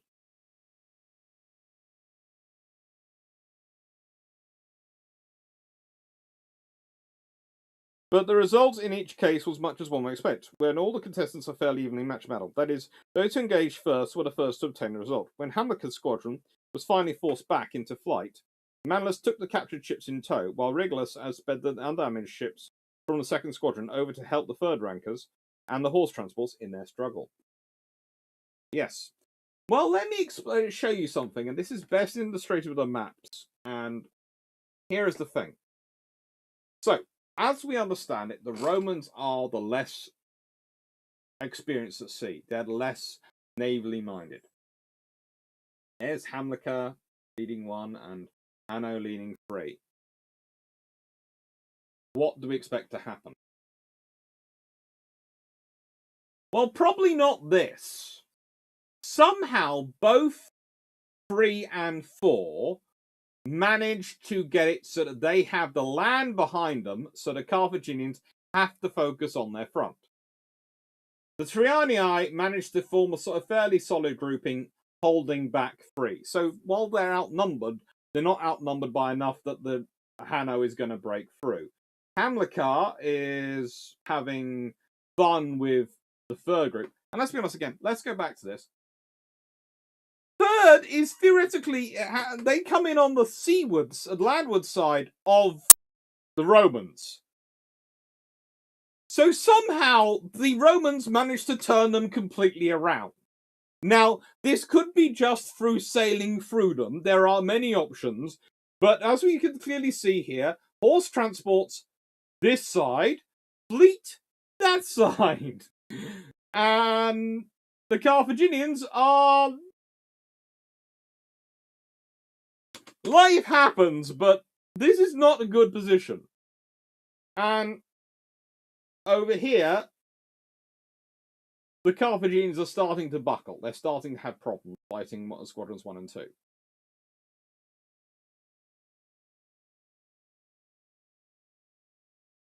Wait, you mean the first people to begin hitting each other over the heads with pointy and blunt things are the first to figure who cracked whose skulls?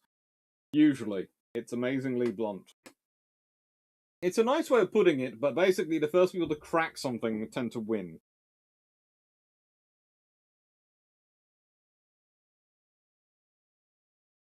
The third rankers had been having a hard time of it, but when Regulus made contact with Hanno's ships and engaged them, they took up the fight with renewed energy. The Carthaginians, faced with resistance from those in front of them and assault from the rear, were hard-pressed, finding themselves unexpectedly in the process of being surrounded by the relieving force. They disengaged and withdrew out to sea. Just then, while returning out towards the fray, Manlius saw that the third squadron had been pinned close to shore by the Carthaginian left wing. So he joined forces with Regulus, who had left the third rankers and the horse transports after ensuring their safety, and together they raced over to help in their endangered comrades. And the danger was acute. The situation they were in resembled nothing as much as a siege, and there can be no doubt that this squadron anyway would have been wiped out from fear of the Ravens had not stopped the Carthaginians from attacking. The Ravens are the Corvus. Okay, they're otherwise known as Ravens, basically. The idea was they stopped the Carthaginians getting too close because then the Romans' troops could board. So the Carthaginians want to ram, but they don't want to ram anywhere at which point the Corvus can drop on them. So that gives them a pretty big area they want to avoid. Romans don't seem to have used naval ballista in this battle that much. If they have used it, I haven't found any reference to it yet. And this is what happens next. This is the third stage. So basically, the Carthaginian second squadron decides, okay, we've had enough of this for a game of lock, so we're going to go off home. And at which point, first squadron, one consul goes, woohoo, I'm coming for you. Second consul goes, woohoo, I'm coming for you. Third squadron of the Carthaginians go, frankly, we've been getting our butts whipped by the Trianii here. We're not going to have much more fun in this. We are losing, so we are going to toodle out of here. At which point, second squadron have enough energy, they start heading back towards... second of the Roman squadron head back towards first of the Carthaginian squadron. At which point, the Carthaginians decide, we'd rather not be here either. It's not... It really is a battle of maneuver and delay. But, you know, the Carthaginians have the numbers. But, again, it's the mana pull system, in a way, fighting it through. The Carthaginians have the numbers, but the Roman sort of mana pulls enable them to better divide their forces up and use them. They're smaller. Each one's roughly 80-something ships. But they're strong enough that they can do it. I think it's roughly 87, 88 ships in each of the Roman groups.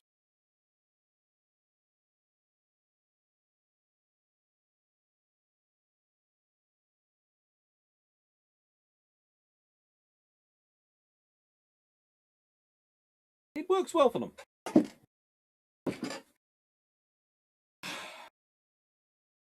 So what does this battle mean? Well, there are some terribly inaccurate paintings. And I mean atrociously inaccurate paintings. This painting is by Gabriel de Saint-Aubin in 1760s. Which was put together for a history of Rome. And you couldn't get anything less like the ships which they were actually fighting with. If you tried. And for starters, and this is going to sound terrible, one of the first things you do when you see a battle coming is you take down your masts. Does Polybus mention it? No, but it's something which the Romans and the Carthaginians both tended to do. Because masts were problematic things at the best of times, especially not in a naval fight in this period.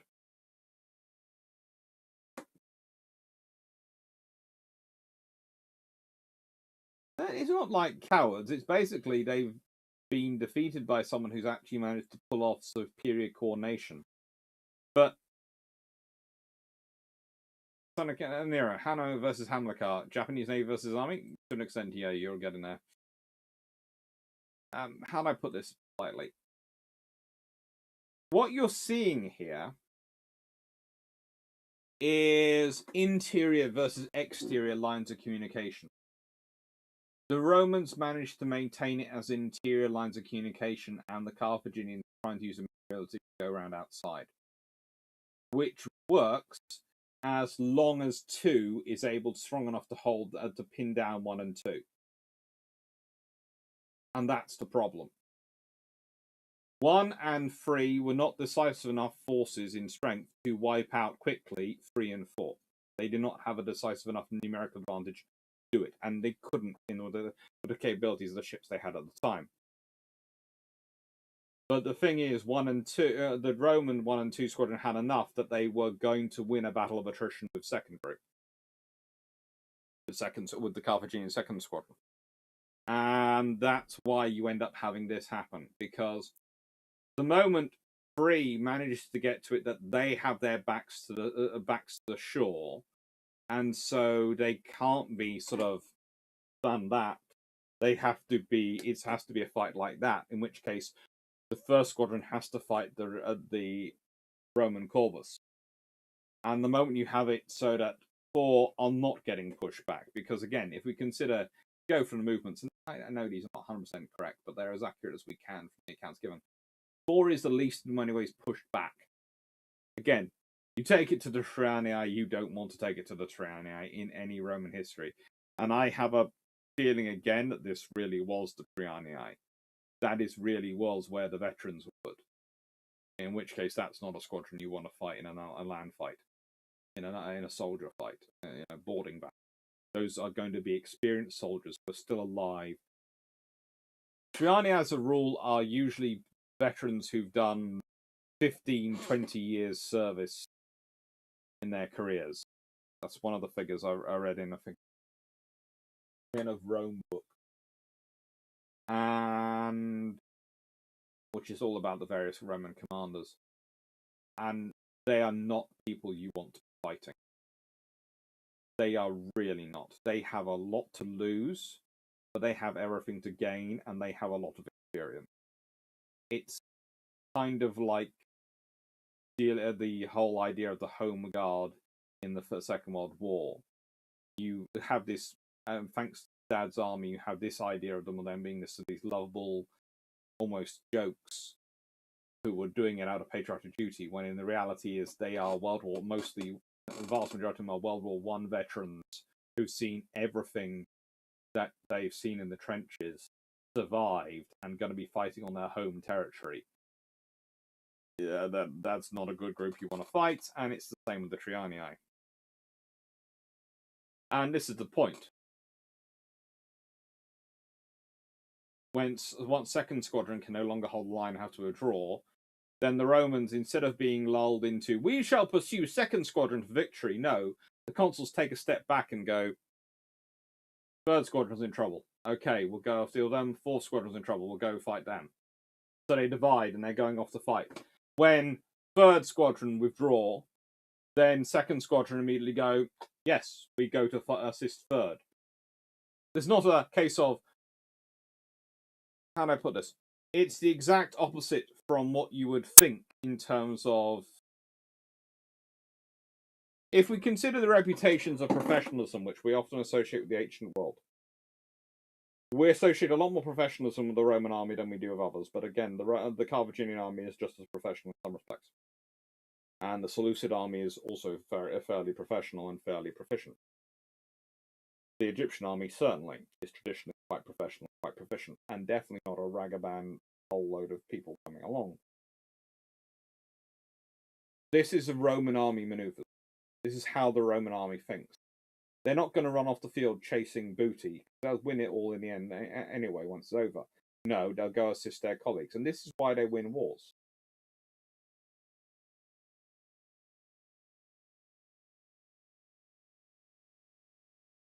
So I reckon 4th are Trianii. Because again, because also 4th Squadron is called the Trianii. So they're called it, and I reckon that's where they are. I reckon, honestly, you've got the Principes in 1st and 2nd. And I think 3rd is formed of Hastii, which might well explain, and especially would explain why they're working in the horse transports and doing those things, because those will be the youngest, fittest soldiers who can, in many ways, can back up the rowers if they need extra horsepower to pull the horses. And again, that's more fitting because if you think about it, if you tried to tell the Trianii they were supposed to tow the horses, they probably look at you and go, "Do I look like a tugboat man?" No, good. And if you again with the Principes, that's where the consuls want to be.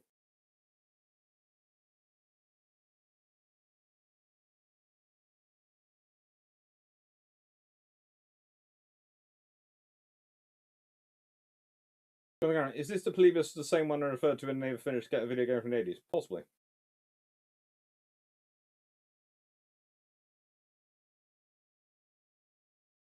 Circle 95. The Trianii on occasion beg to go to battle and have been known to charge without orders.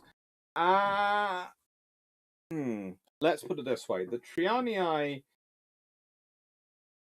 There are some quotes from history which are interesting. So let me explain this.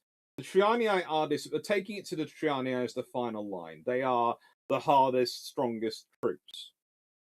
I think it's one of the historical tropes that, for morale purposes, especially when outnumbered, it's usually when they're fighting outnumbered, the Trianii will beg to go into battle, or the general didn't order the Trianii to attack the enemy; they charged.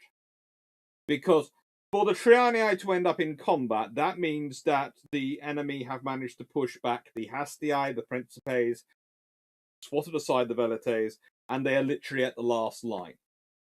So if a general admits it got bad enough, he's at the last line, then that sounds bad. Whereas if he says the Trianii charged without orders, because the Trianii commanders spotted what was going on and knew you aren't going to do it, General, because you're not exactly the best general. You're a bit in shock. It's on the Trianii, not the general was close to losing a battle. So my belief more often when I'm looking at those sources which say Trianii charged without orders is Trianii officers spotted that the line was about to fall and decided that rather than wait for the line to fall and then having to deal with it that way, it was better to charge in and counter attack the attack, which they could do. Again, Trianii officers don't need those orders. They have a special status in the Legion. They can do what they need to do because they are the Trianii. Many of them, and quite often the officers will also be other senators. So, for example, an officer leading a Trianii unit could well have been already served as, will have served as military tribute, definitely, but could have been a quaestor or even a praetor. They could be their service is up. They can't go be a consul yet because they're too young. They might not have been appointed a praetor, but they might talk to their friend might be being consul in his army, and he might go, right, I need someone who's reliable to lead my Trianii. Yes, sir. Send me. And so they'll be quite senior. They'll be quite powerful and responsible and experienced soldiers in their own right.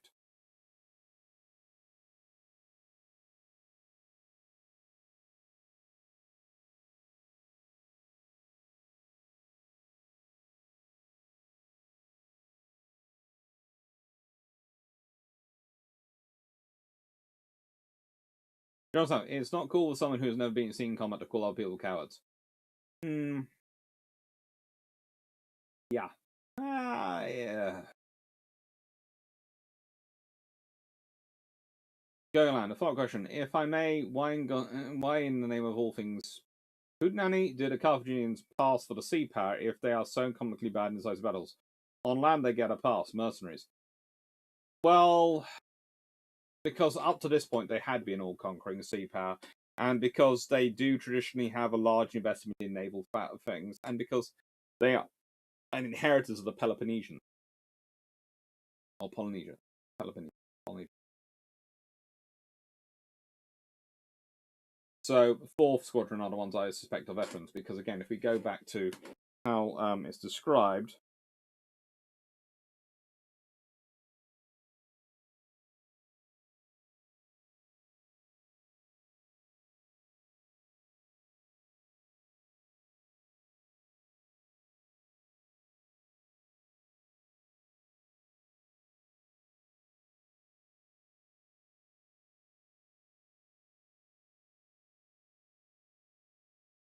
Here's the thing.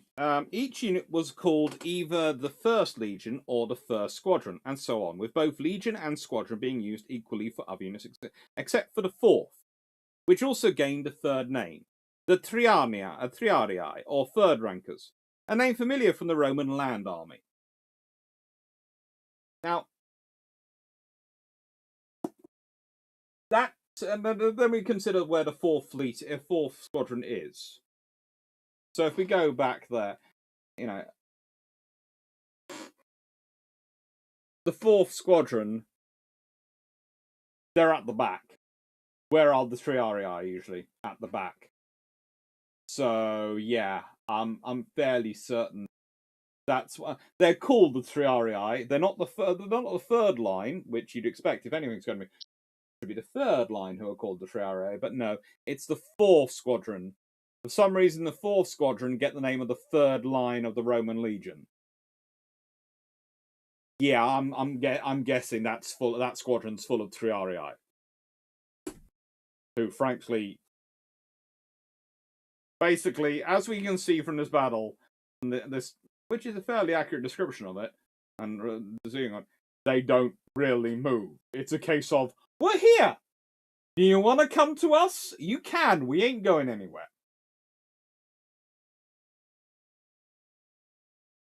Right, that makes sense, but I do know that often reserve troops did sometimes get frustrated by not being committed. Mm-hmm.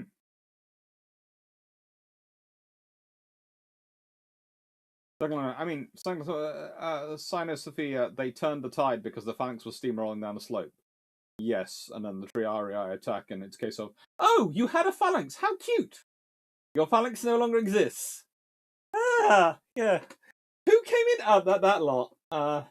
Yeah. Can we all stand as far away from them as possible? They literally seem to be cleaning their weapons with the bones of other humans.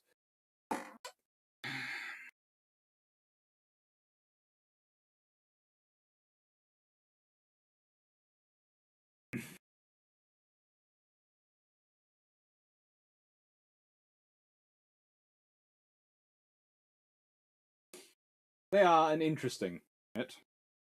Anyway, so that's my. So here are the terribly inaccurate paintings. And then there's the Roman losses, which are 24 ships sunk and probably roughly 10,000 men killed. Now, if you consider each of those ships sunk will have had 450 odd crew, well, that gets you to not far off 10,000 in the first place. Then you consider our losses on other ships which are involved in the fighting. 10,000 killed out of 140 odd thousand. 1 in 14, it seems about right. And it also does add up to the numbers. And we're fairly sure the numbers killed because the Romans have fairly good records. The Romans like to account for how many people they're paying. And the Romans, again, if we go back to this, so there might well be a level of how do I put this, addition to numbers in order to get extra pay. But you see those people at the top, censors? Yeah. It wouldn't be the first time or the last time in Roman history if consuls do that or anyone does that with their armies, the censors find out and they'll have them killed. So that's the problem, and you have to remember censors are former consuls as a rule, and they do serve for 18 months, and there are 2 at each point, and they are charged as being responsible for public morality. Yeah, they can be quite problematic. And they will send, usually, as their investigating arm, the praetors,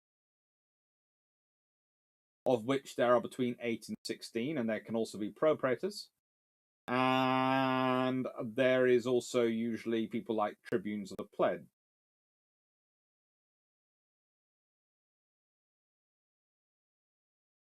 There are lots of people whose careers can be made by finding such.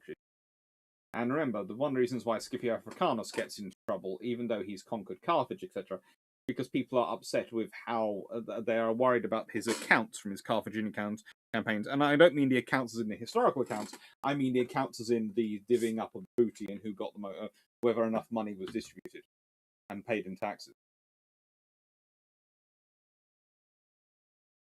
Code 85. If you count the velites, the Roman army had 4 lines.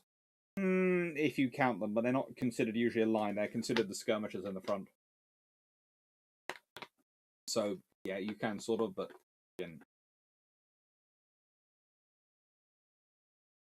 Mathematics. The point about the home guard makes me wonder how the situation differed for the Volkssturm. Honestly, I think it differs to an extent because of the way the Volkssturm are treated. I don't think they get the same level of support the home guard do.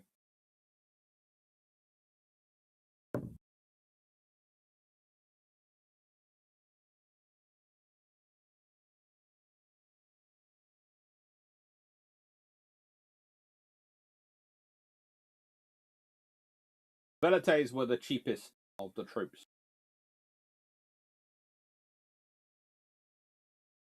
When they find out what was being done and kill him. So basically, again, the reason we can be fairly reliable about these numbers is because the Romans keep quite good records of numbers and how many people they're responsible for paying. And if a consul tried to fudge the numbers of their army, well, A, there's the other consul who might report on you to get you killed, so they have more power. Because there's going to be a short term before there's not another person appointed or elected, so they would basically be effectively a dictator until that happened. And there's also the censors, whose literal job is to preserve public morality and our former consul. So, whose job, and who will be checking up on you. And then there's the praetors. So there are a lot of people whose job is to pretty much check up on everyone else, and the consul's job is to check up on the praetors and the censors and check they're doing their jobs. So basically, the Roman system is built on distrust.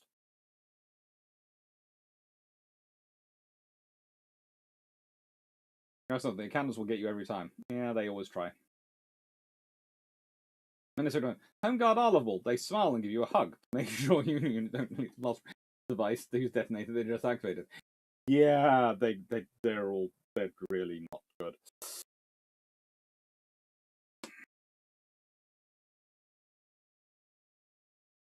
A Rome Total War told me the best way to fight the Romans is Doomstack Principes.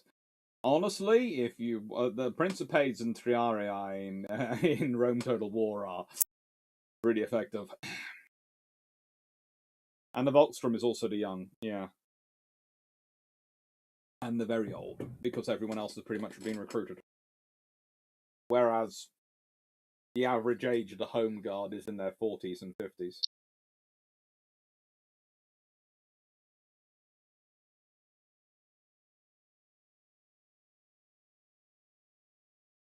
Danny Phillips. Romans discover and weaponize gunpowder shortly before the First Carthaginian War. How does this affect the war and the battle? Honestly, surprised the Romans didn't discover gunpowder, all told. If the Romans had had gunpowder, they'd have used it. First gunpowder weapons would probably have been... It would have taken a while to really standardize on it, but let's be honest, the Romans have gunpowder weapons, they are probably going to form a very nasty force. Also, it's, again, considering the expense of the likely weapons and the fact the soldiers in the Republic have to provide their own weapons, the likely people who get such weapons are the Triarii, if they're individual weapons, and their ships might get some gunpowder devices, which could change the whole ramming concept. You probably have something like the early version of the galleys come about. The sort of the larger cannon galleys with the cannon mounted fore and aft.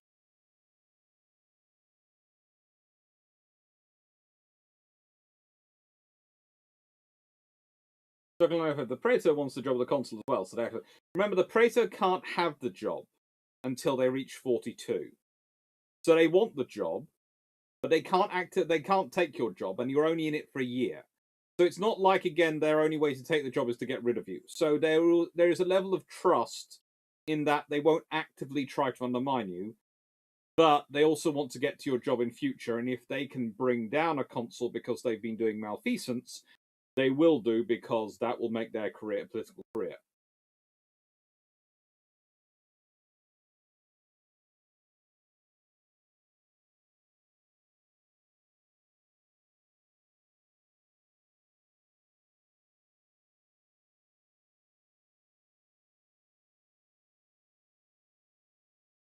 So the fact is, the Roman fleet after this battle goes ashore, they repair, and then they sail on to Libya.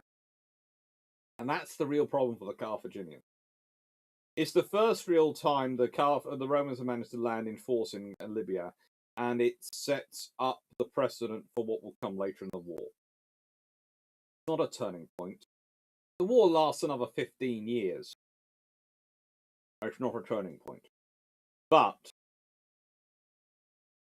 it does start to give the Romans confidence in large fleet actions. I mean, they still lose a fleet or two, especially in a big storm, but they do start to have more confidence.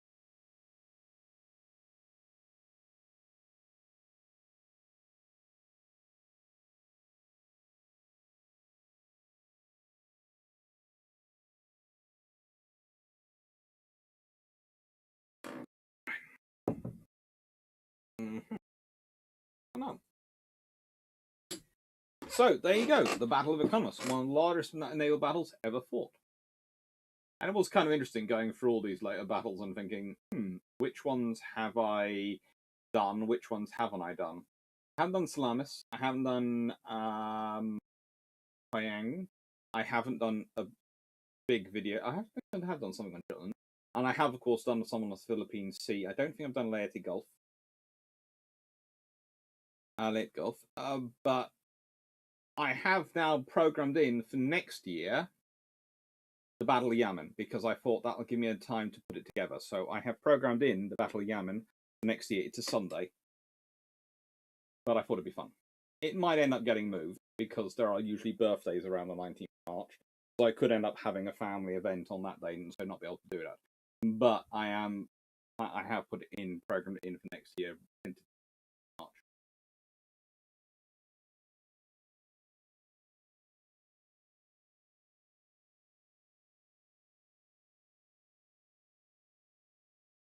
And they found wrecks of developed, yes. Well, they found what you normally find in terms of wrecks. They found some rams on the bottom of the ocean, on the bottom of the Mediterranean Sea.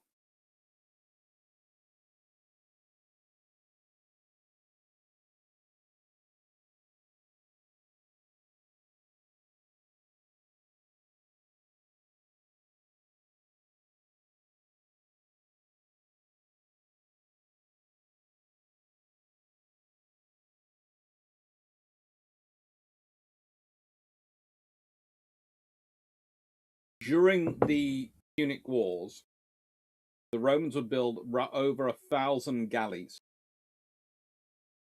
And that is, I think, where you see the big development in Roman experience, because they build so many ships. They keep losing them, but they build more. Then they lose more, lose them, then they build more.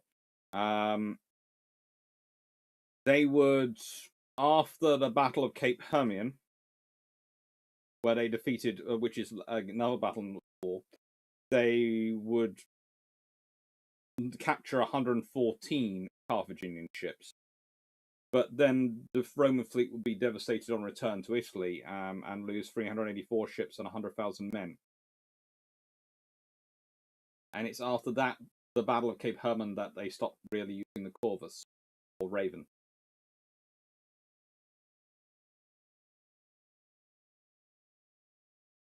For the Quinca Marine.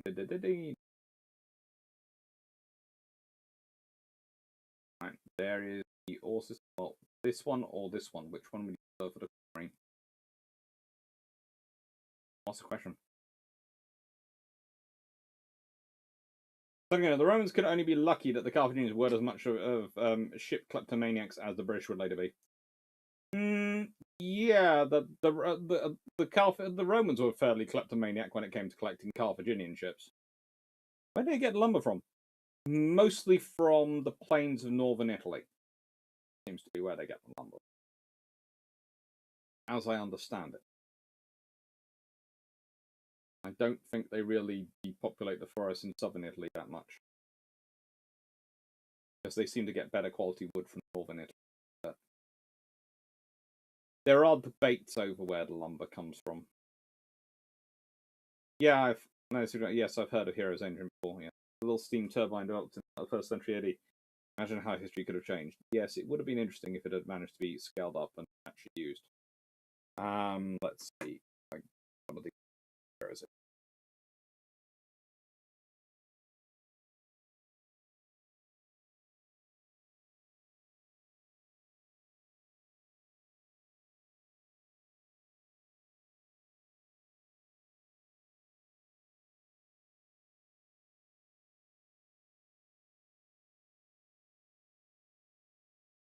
It is, of course, described in Vitruvius in the De Architecta,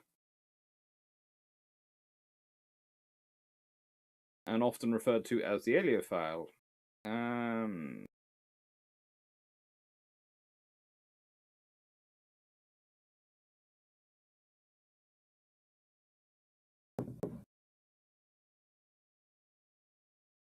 It would have taken a lot of work to turn it into something practical.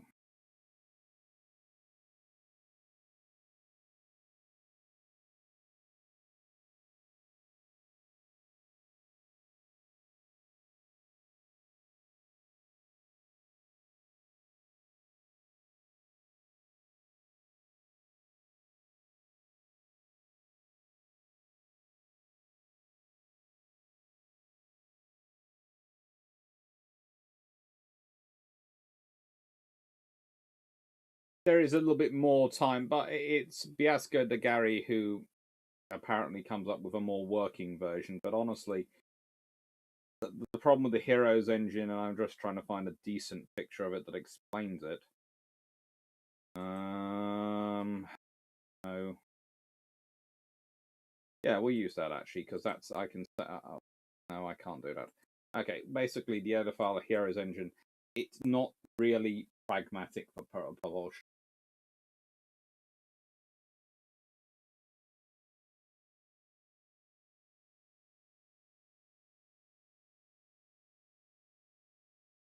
Again, with the need to construct so many ships over a sustained time period, was there a timber shortage, or did they manage to have a forestry management program?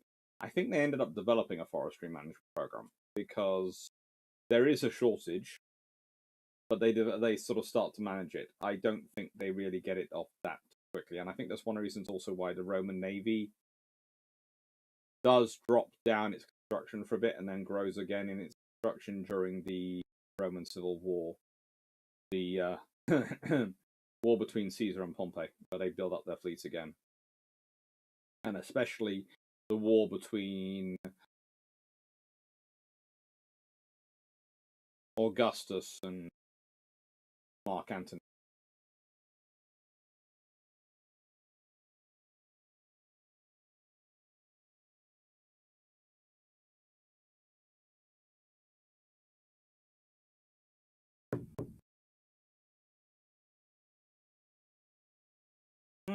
One that looked like a photograph someone had taken in a dark environment.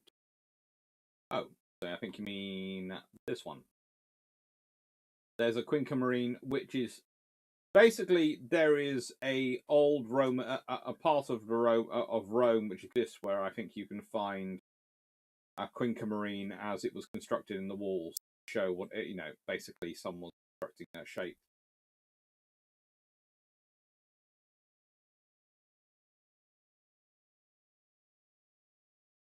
A nice sort of stylistic thing. Math magic. I'm imagining it would take a lot of little steam jets to exert any force. That's the problem with the Heroes engine. That's right. I see you made it from the London hotel safely. Yes. Why is it that in other hotels I have done broadcasts from the middle of Cornwall and they've been fine? I have done broadcasts from hotels to an extent up and down the country in travel lodges and they've been fine. I try and do one from a London hotel, a London travel lodge, and it just doesn't work. Are we asking questions now? Yes, questions about a battle, please. They're more than welcome. I'm going to probably keep the questions going for about 15 or so minutes. Well, theoretically, Travelodge have the same internet provider for all their hotels. It's always Virgin.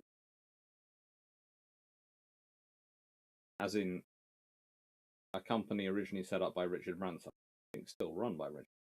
100% sure. in terms of that one.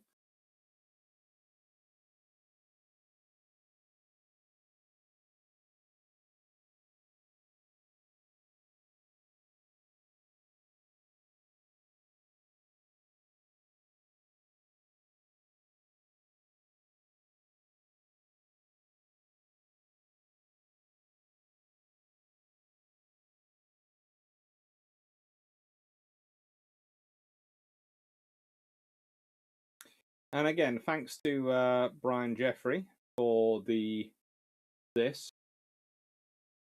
Very cool. Thank you. But it is. And it looks like a pretty cool Quinca Marine.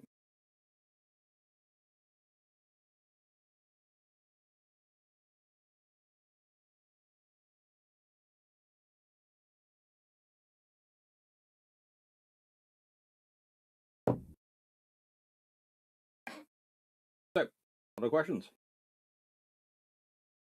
Second line, yeah, didn't the culminations at the Battle of Actium and Acriva just went mad and wiped out Cleopatra's and Antony's fleet?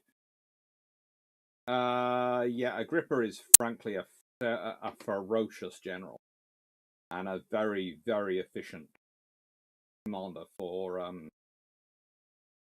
Augustus. Augustus doesn't do much of the fighting himself. He always sends Agrippa, and Agrippa is a very, very good general for Augustus.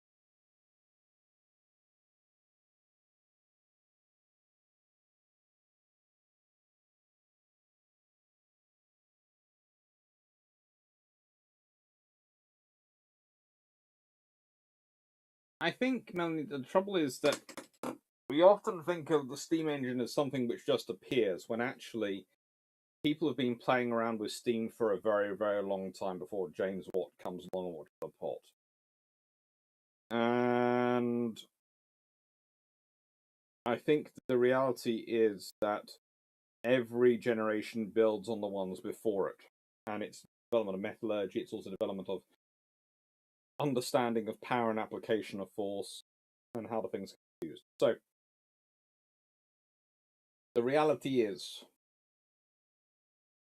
whilst you can theoretically say, oh, they could have jumped from one to the other, and there is the theoretical possibility, because there are occasionally astounding technology development, the reality is that most technology, it's being discussed a long time before it actually exists. If we consider that, we can talk about that with sci-fi and the amount of things. I'm quite interested in what the future applications of nanotechnology are going to be. Because we've been talking about nanotech for a long, long time. We've had movie representations, but we are also having developments of it now that are going on. And that is going to be an interesting thing. Where does it end up? How does it end up?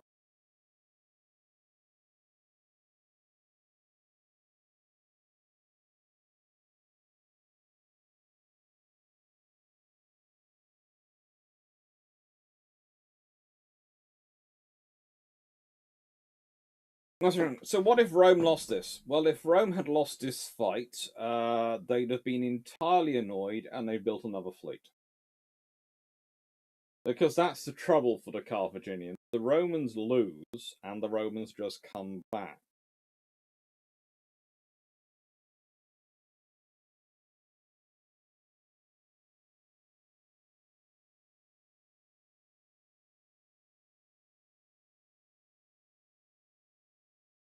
Oh, it could have been network saturation. The hotel had a lot of gas using Wi-Fi. I'm presuming it was probably that. Although I was paying for the Prime Wi-Fi, so they should have been more helpful. Dark Lord Ajax, hello. How did the Carthaginians find their own fleet to engage it? Because honestly, the fleets tend to be coming on the coast. The rough direction the Romans were coming from, and the Romans need a rough direction the Carthaginians were coming from, and they were sort of looking at each other. This is the trouble. When we consider the fleets of this period, they very rarely go that far away from shore because they navigate by shore most of the time. Especially when you're dealing with a large fleet. You might have a few navigators who are capable of doing cross transits, but they worry about that. Especially as one of their major things they like to do if there's a massive storm coming is beach their ships. Circle 95, he's like his war dog. They portray him as rather tame in the Roman series. Oh, they do. They do. They tame down Agrippa massively. Agrippa was, frankly, yeah, he was.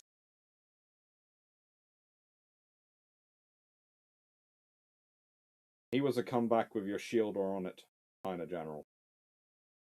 And he would come back with a shield. And a lot of other people's shields as well. Some of them even the enemies.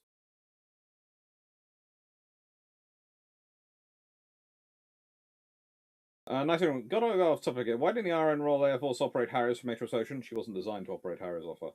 She had no ski jump and she didn't really have the flight deck for it.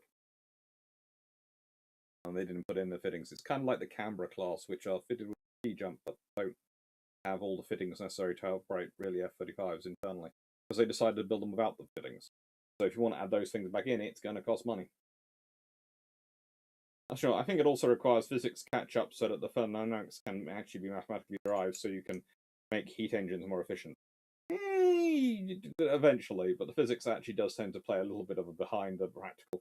Because you have to remember, sometimes people do things even though they don't understand how they're doing them. Which explains 90% of the people who use computers. So anyway, so the Romans at this time are the Mormons from Family Guy. They just keep coming back, yeah.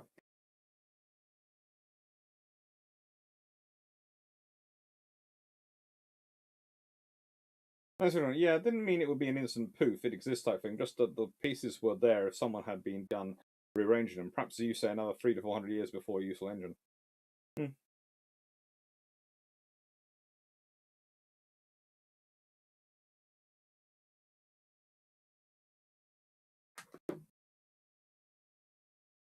That's good. And a lot of the hotels with Frollo connection, if it starts using too much bandwidth, especially on the upload side of things, yeah, no.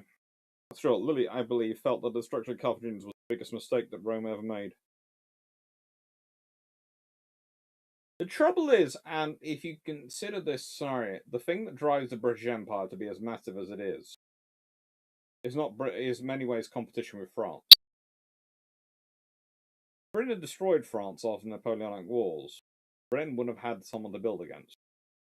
So by the time they end up fighting someone, they'd have been out of practice for a while. And I think that's half the trouble you're seeing with America at the moment.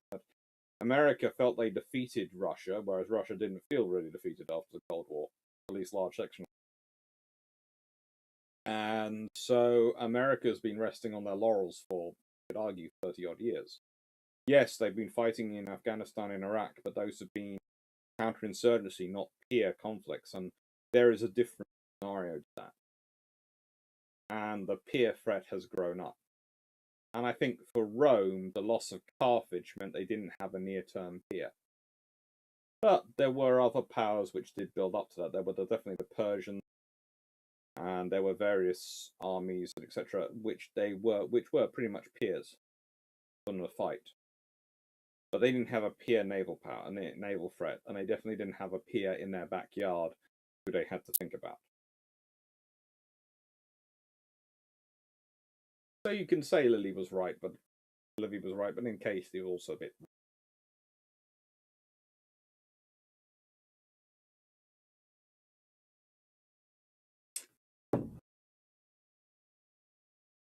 So anyway, I read some fiction where Augustus thought of Vulcan as his personal deity and industrializes Rome over time with yearly technical expedition.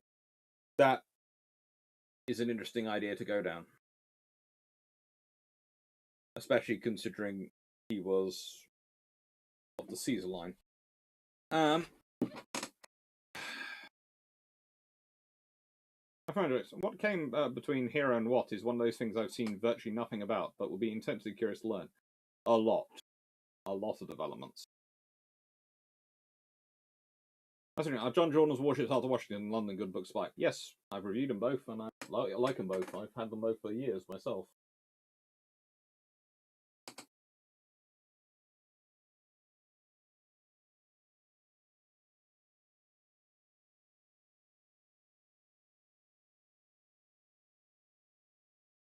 Sure, yeah, that's what Livy was arguing, and that's the problem you see against the Sassanids.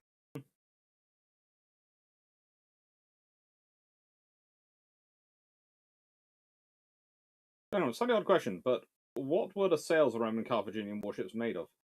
Interesting. Okay, well.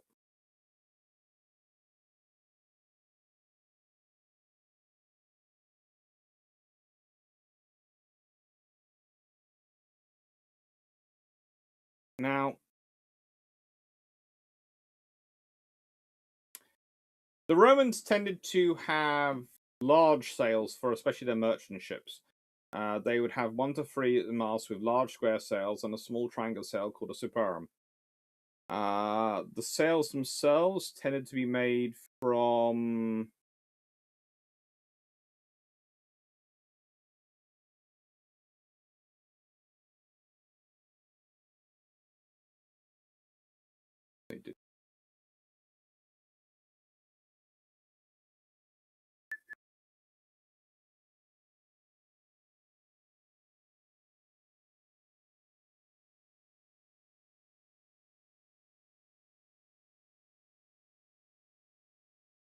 linen.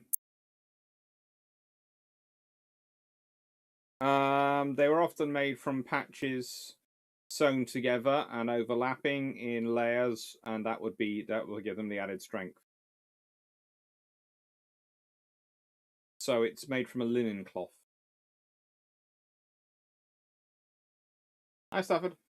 Hope your migraine goes away and you feel better soon. That's right. Would you recommend Ronald Bassett's Battlecruiser History 1908 to 48 book?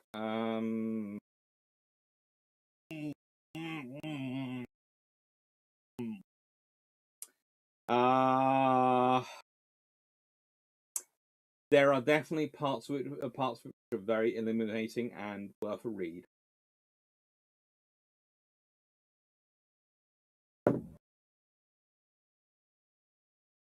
And there's, of course, we've mentioned Newcomen, who invented the first modern piston steam engine.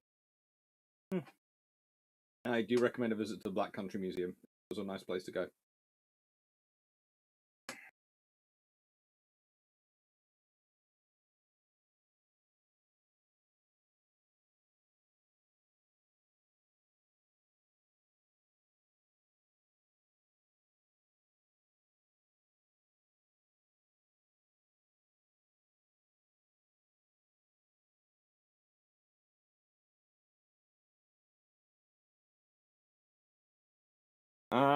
Yeah.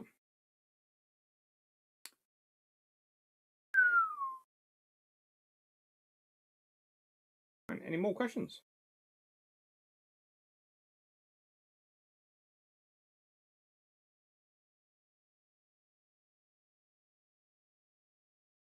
Discord. Is that you trying to find a polite way of saying there are better options out there? Unfortunately, in the world of battlecruiser books, there really aren't enough options.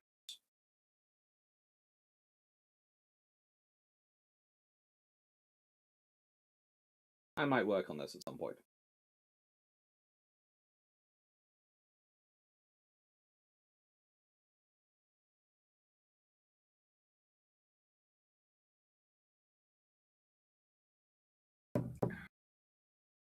Fighting peers is a problem when you're a nation. It's very easy to think you don't have any peers or anyone who's going to fight. I would argue that this is something which plagues even the modern world. It's very easy to fool yourself into believing you don't have anyone who can fight who's going to actually match up.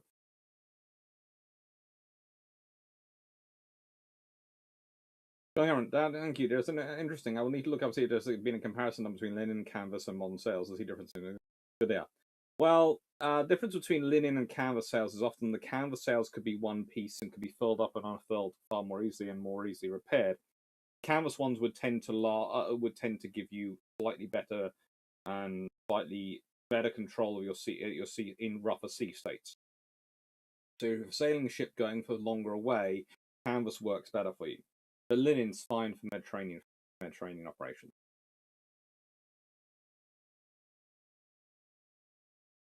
Richards, what was the largest class of Roman ship? Was it a 5-decker? No. The largest class of Roman ship that they seem to have had, and the Romans we are fairly sure seem to have had, in terms of naval operation,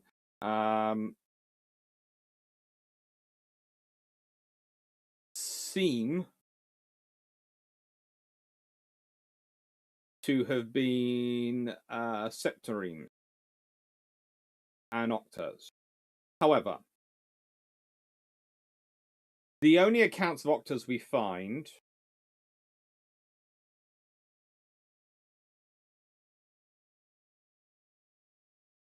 are the ones which fight at Actium, and that is where they appear to octers, where they appear to fight. They do appear to be there, but we don't really find them after that. It seems to be also there might have been NS or nine-rower fleets, 9-rower ships, in which case you have 3 oarsmen at each oar. In Antony's fleet at Actium as well. But so the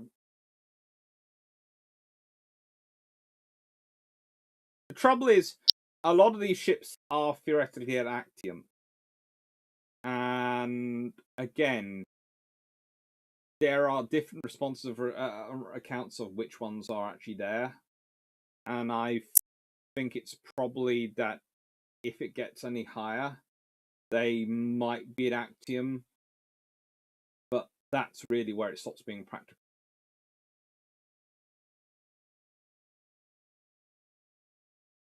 Favorite naval era for Rome? From 509 BC to 145 BC? Probably the First Punic War. Pretty darn good. It was pretty darn interesting. We go back to... Where do I have the first? Where did I put that thing up? I didn't get 264 to 241 BC is where the Romans really do learn it. Kind of interesting. The Kinka Marines were not the largest by any chance. They had ones which had larger, especially for Actium.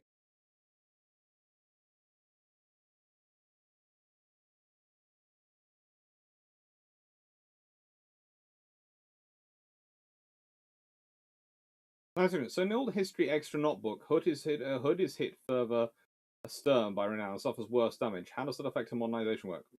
More effort put into it? If it's taking more damage, you can get away with doing more work.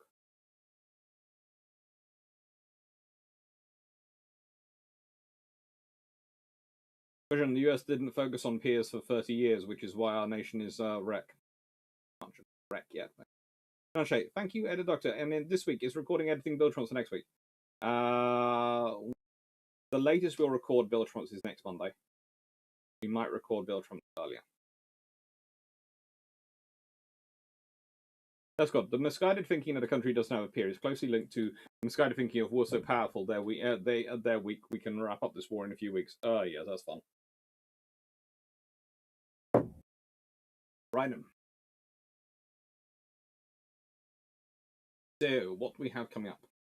Well, this week we have the I'm sure we don't have the Admiral Maragosa. I think it's the other one. I think.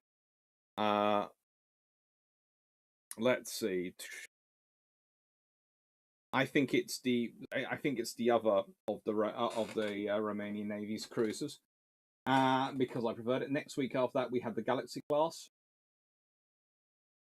And we also have next week the Finnish War of 1808-9, the anniversary of the Battle of Kuopio, which I thought would be quite cool. And I'll be putting up on Sunday the vote for patrons 53 and 54. So, if you have any suggestions for the patron vote to go into the patron vote for this month, please make sure they are posted onto that thing by, let's say, by the 7th, at the end of the day on the 7th, because I'll do it on the morning of the 8th.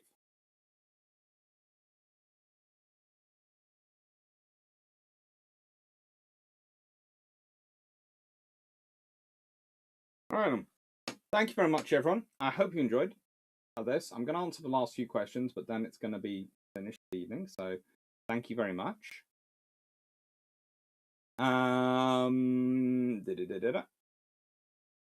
Alistair, what benefit does more oarsmen above 5 provide? Speed or torque? Bit of both. It provides you a bit more power, especially, it's going to sound strange, at low speeds when you're trying to pull out. So you can slam in, and you have a bit higher rates of acceleration and those sort of things when you have more oarsmen. But you also have a larger, heavier built ship.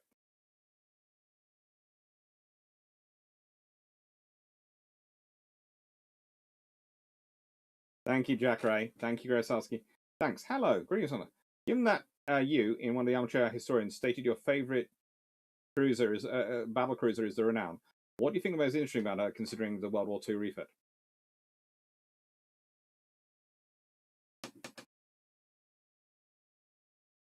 For me, the Renown class are really the ultimate in battle cruisers, because whilst Hood is very much a battle cruiser, she's heading towards what will become the fast battleship. So to me, the Renown class are the ultimate in battle cruisers. And I just think they are the perfect summary of speed, firepower mix. They are the best crew. They are ultimately cruiser killers. Not there to engage capital ships. They're there to engage cruisers. And they are designed very well for that. And I think also, I really think there are people who talk about an upgraded Hood World War II. I think an upgraded Repulse. If both Renown and Repulse have been similarly upgraded, I think we've got a far stronger Royal Navy. Thank you very much, everyone. Thank you, Alzaski. Thank you, Dick Richards. Thank you, Digi40. Thank you, Sage. Thank you, Azrael. Yeah. Thank you, everyone. I hope you have a nice evening. I hope you've enjoyed this. And I hope you found the discussions helpful and useful. And again, we'll go back to... I'll quickly skip through this. To the largest battles. And this is the ultimate point. Largest battle, in terms of naval history, depends a lot on how you decide that you're going to define the largest battle. And it's kind of interesting when you look at it. Because there are so many options. Right, and thank you very much. Hope you've enjoyed this. Hope you've enjoyed the discussions. And take care.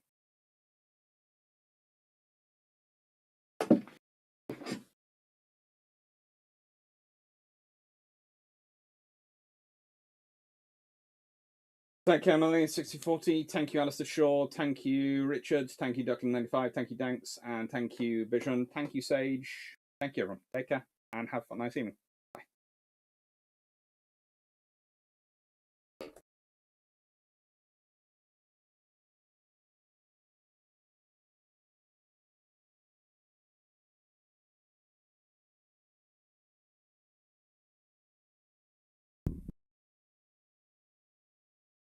Thank you, everyone. Take care and see you on Sunday.